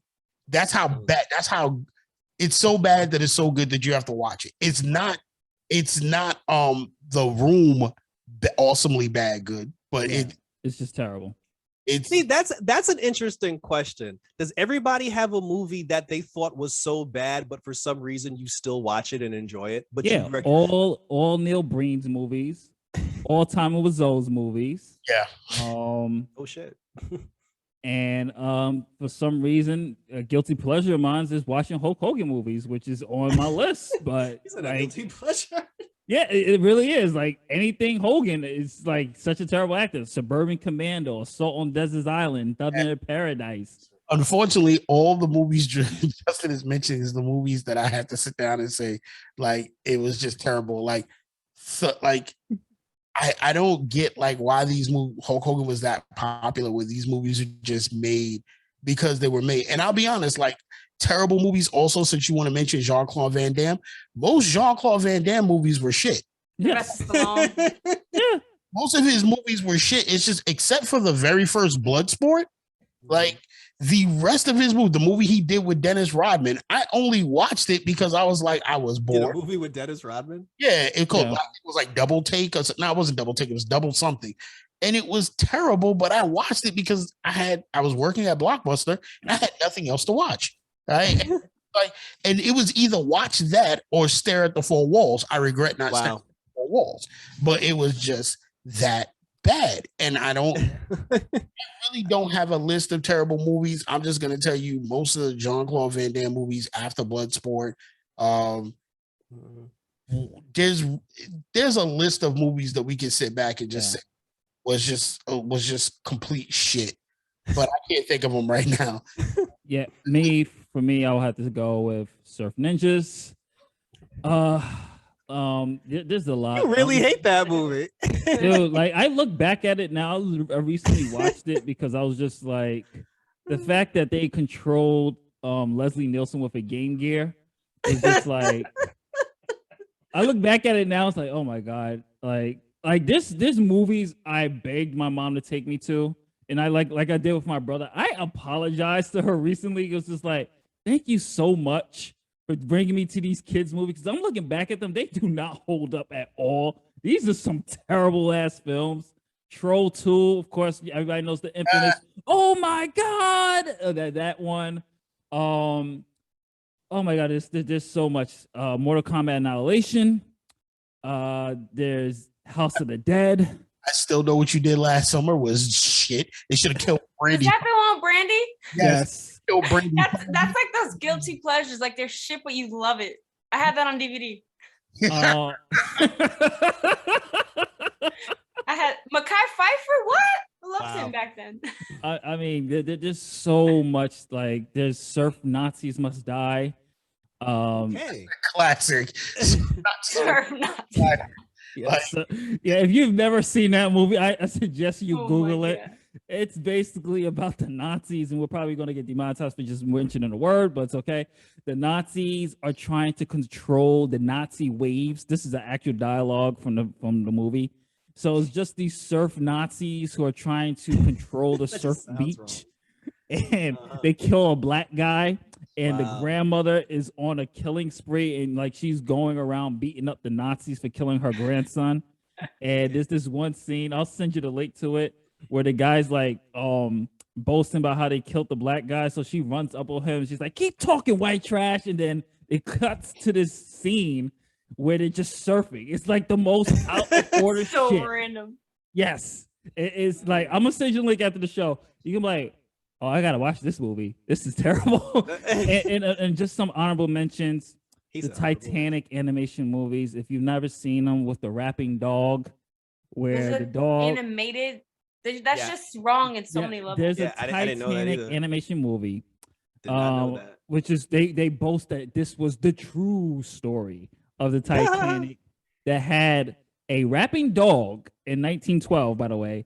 Rapping dog, stereotypical mice, Mexican mice. Oh my god. And then you had Tentaculio, who was the octopus that threw the iceberg at the Titanic because he was tricked by gangster sharks. Keep in mind, they said that this is the truth. I feel like you're making this up. I am not making this up. I honestly feel like you're making this up. I am not making this up. And then there was talking dolphins that could talk to the main protagonist, who was our Rose, because of her tears brought magic. It's a trilogy. Did Disney put this out? No, this is a French animation studio that put this out. And then the sequel is when they go to Atlantis and find the Titanic, and then there's talking puppets. Yes, this is all real, folks. True story. Listen, this is gonna be a hot take. I don't care what you say, Jerrell. That was probably a better plot than the original movie. I mean, this hole's all over the original movie. Yes, there's a rapping dog, Mexican mice, and a octopus, half dog, half octopus looking thing that threw the iceberg because he was tricked by sharks. I'm saying, and Oscar-winning screenplay. And then there was some gangster mice in the sequel who wanted to who had beef with humans, so they wanted to beef with Atlantis to overthrow Atlantis, so they could go to the surface world and mice rule. I'm not fucking kidding you. You're making this up. You're making this up. Not. I'm gonna send you all the links after this. I think you're making this up. That sounds like nah, bro. I'm gonna after the show real quick. I'm gonna send y'all the 2 links. I'm gonna text it to y'all. You're like, oh my god, he's really serious. There's a rapping dog, and there's Mexican mice. And my last mention will have to be, boy, No Holds Barred. No holds what? No Holds Barred. It was a Hulk Hogan movie. It was a Hulk Hogan movie. It was a Hulk Hogan wrestling movie. I'm gonna have to stop you right there. That's fucking blasphemy, bro. Nah, bro. All watched No Holds Barred. It was.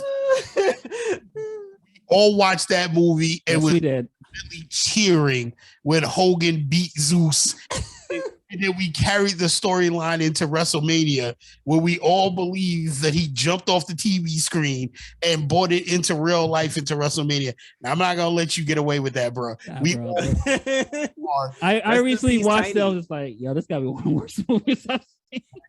We know it was bad, but it was Hulk Hogan in his prime. Suburban Commando, Mr. Nanny. I actually like Suburban Commando as a kid. I mean, there's a whole list of 90s stuff that I can go into. I mean, you got Home Alone 3, which is trash. Oh, I forgot about that. Yes, Home Alone 3, Home Alone 4. Actually, most of those numbered movies. Yeah, I mean, saw Home Alone 4. There's so much stuff, but this I will say, Bring It On. What was that Bring It On movie? Bring It On. Like something. After Bring It On. It was the one with Hayden Panettiere. Yeah, it was like there was a joke. You know how they joke about movies, how like they acted like it was so dope back then, but when they show the clip now, like Save the Last Dance was my favorite movie back then, but when you watch those clips now, you're like that was whack. But there was a scene where Hayden Panettiere did some dance, like she like bumped into the guy and everyone acted like it was the coolest scene ever, and you're like, that was the most shittiest movie, and that was don't ever cheerlead in your life, like. That's on my list. I forgot about how bad it is. You got served. No, I didn't know I was thinking about that. I was like, You Got Served was still a terrible movie, but you know what kept You Got Served? Dancing made up for it. Thank you. The dancing made that movie work, because that movie, the dialogue, everything else was so shitty that you just had to sit down and go, yo, first of all, B2K, how dare y'all split up? And then It broke my heart. I cried. Yeah. Oh no. I mean, Like you got 12-year-old Nadia. you got the Flintstones. You got Judge Dredd on my list. I mean, That's how I feel about Pitch Perfect. Like Pitch Perfect, those are bad movies, but the singing saves it for me for some reason. yeah, I enjoy the singing. The two of my guilty pleasures, though, Killer Clowns from Outer Space and Spice World. excellent movie. Both Oh my excellent. God, Spice World. That's Yeah, like amazing, though. I don't know why, but I love Spice World. That's one of those I would put in that list. I would not be able to explain why I love Spice World. First of all, I have I have Spice World on DVD somewhere in this house somewhere. Like I don't know what it is, what it was about the Spice Girls, but something just kept you watching them. Yeah, no matter how bad it was. It's like this is such a train wreck. I love it. Like, Yeah, like I don't get what it is, but hey, but Jerrell stole my thunder when he said, "You guys, sir." I was like, how did he know I was thinking? a lot of those dance movies were completely terrible. But yeah, we're gonna close this out now. So Wait, I just want to run through a couple real quick. oh yeah, you didn't do yours. I thought you didn't have. Go ahead. Well, you took a couple of mine, like definitely Mortal Kombat Annihilation. That was ass. Wonder Woman 84. People forgot to mention, but the Iron Man, I think it was 2 and 3 were pretty bad. I actually like 2. I agree with you on 3.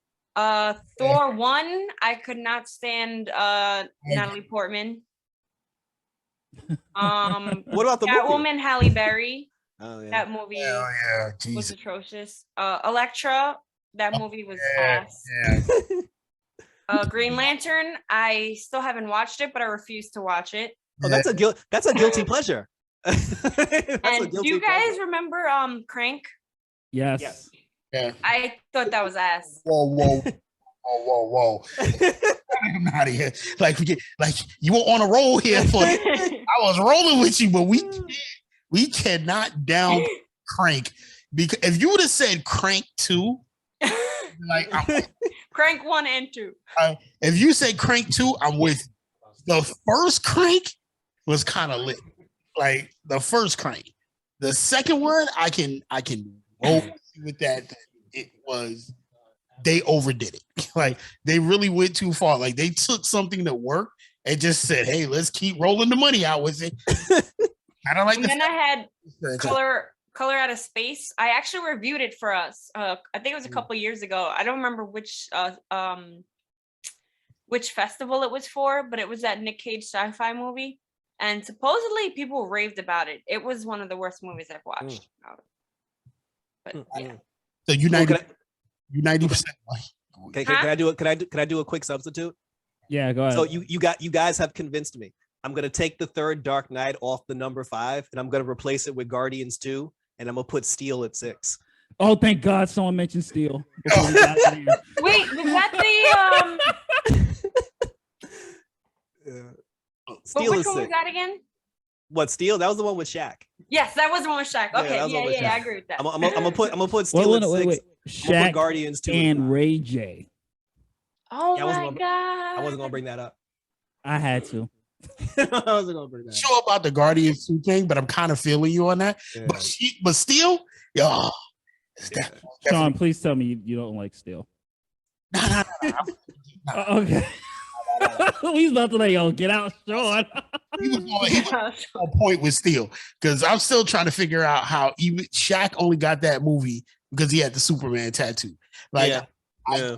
I I can't make these. That free throw scene. I can't make these. Just Thank God Superman and Lois resurrected the Steel character. that's the reason why I never liked Steel, because of Shaq. Wait, we're forgetting one thing. Shazam. Oh no. Oh no, Kazam. Yeah, I was like, hold that. Kazam. Oh, you mean, I was gonna say you mean Kazam. Kazam was one of the worst movies, and I had to stick to playing basketball, Shaq. It was worse than Shaq's free throws. That's how I know. There were some movies I just did not want to name because I did not want to speak of. That was one of them. Ooh. Oh, that was one of them. That was one of them. That gives nightmares, man. That acting was terrible. The Yeah, I'm sure rapping there's more that was- we missed. We Yeah, could do the- like a whole episode on that. you really could. like the last two Star Wars movies. Yeah, kind of. Like one that dropped the ball was Heavy Metal 2000. Really dropped the ball from the first one. I didn't even see that. You never saw the first Heavy? Have you ever saw the first Heavy Metal? Mm-mm. That was a guilty pleasure because that was like one of the first animated cartoons where they actually had nudity and the stories were like really wild. But Heavy Metal, the anthology, was so well done that it was undeniable. It was great. And I think it was up for an award, but it didn't because it wasn't like kid friendly. But Heavy Metal was good. Then they tried to come out, I think it was 2001 or 2002, where they came out with Heavy Metal 2000, and the story was just so trash that it should never have been made. It was just bad. I think it actually killed the magazine. That's how bad it was. It actually killed off the magazine. But because Heavy Metal magazine, and I think I still have some of them, like had some of the best stories in the world in it. But Heavy Metal 2000 was just complete shit, and it was, I don't even know. All right. I think that's it. I think All right. We're gonna wrap this up. And Jerrell, you can go first to close out. Is that a CW joke? I'm messing with you. Yeah, no, definitely. So we still got Superman and Lois going, and they're about to wrap up in about 3 episodes. Naomi has 3 episodes left. The Flash, I think, has 10 more episodes to go. Moonknight has 1, and we will be reviewing all 5. So go to RedEyez Entertainment, and we're still doing Young Justice on YouTube. Nadya. Stay tuned for, I guess, more Moonknight reviews. This week I am seeing Doctor Strange, so I'll be doing a review on that. And yeah, That's coming out this week. yeah, Oh God. I'm gonna see it on Wednesday. Oh God. Not looking forward to that one. Like honestly, I'm not happy about seeing it because of Wanda. Like you hate out of Wanda for it because like she's really making this movie go. Because like when she said in the trailer, how come when you change things you're a hero, but when I do it I'm the bad guy? I'm like, bitch, because you're the bad guy. Like you're the bad guy. You gotta let this go, man. Like, yeah, but you know what? But you know what? She's absolutely right. Because the thing is, I haven't seen the movie, but the fact that Strange is changing everything. Why is she the bad guy? Because she did it because her heart was broken. Oh God. She's doing it because we don't know why yet. But she held young children captive in their rooms for weeks. She's not a good person. You're like, I don't want to hear it. yeah, but we don't know what Strange did, because the thing is, like, it looks like evil Strange is in it, and it looks like everybody's in it, so we don't know exactly what he did. But the only thing I'm hoping, and Nadya, don't tell us if it does come out, I'm hoping that she does whisper mutants, and that she is the catalyst for the mutants coming out. So you still on that train? I hope, because that's the only way. Because that's the only way you're gonna bring it into the MCU, is like you have to explain why because you can't keep calling them enhanced, and like you have to explain how genetically. And I mean, they kind of did in WandaVision. Remember when what's her name went through the portal? She went through the force field more than one time. It altered her genetic structure. So what happens if something Wanda did when she released it and it went across the world? It actually altered the genetic structure of everybody to start bringing mutants out, because we all know Disney and Marvel have a way of bringing the story together to say, hey, look, this is how we're going to bring mutants in. We're not going to do what Sony and Fox did and just say they're here. We're going to find a way to bring them in, and then bow. Just remember, you had this hope before. No. I had hope for that, but I wasn't actually shot down. What we found out later was the only reason we didn't have Mephisto, which the director apologized for, was he never read the comic and had no idea what we were all talking about. Oh, thought it was gonna be COVID. I'm like, COVID. I mean, to be honest with you, I wish it was COVID. Like for the producer director to be like, "Hey, I didn't read the source material." Like that's worse. Yeah, it is. Like if anything, maybe that's what people were making her out to be a hero, and I was like, "Did you watch what I watched?" I'm like, I'd rather you lie and tell me it was COVID. She was a hero. She was a hero to me, but that's just me. Then again, Sean, where can they find you?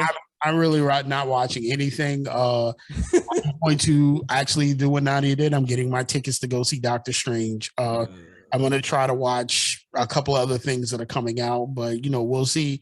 We'll do reviews on it. I'm hoping that Doctor Strange does continue the Marvel thing. I still say Spider-Man is probably going to be the best Marvel movie that's come out so far this year. Unless Doctor Strange, there's nothing else, Jerrell, that has come close to Spider-Man yet. I didn't say ever. I said has not. This year. Yeah, that's it. Like there's no hands down. There's nobody except for you that's gonna sit down and be like, oh, Spider-Man was not the best. Like Spider-Man is still in theaters. It's still waiting. Like Disney Plus because is Spider-Man not on until Spider-Man. As long as there are young children, Spider-Man will always make money. Not true. That's not true because they've actually Spider-Man 3 worst reviewed. That should have been on our list. Spider-Man 3 was one of the worst Spider-Mans. It didn't make money, so but this one is still continuously making money because to be honest with you, except for it, Ghost Rider, Punisher, Warzone, there was a lot that could have been on that list. Nadya, you bringing up the worst again. But we're all waiting to see it come on.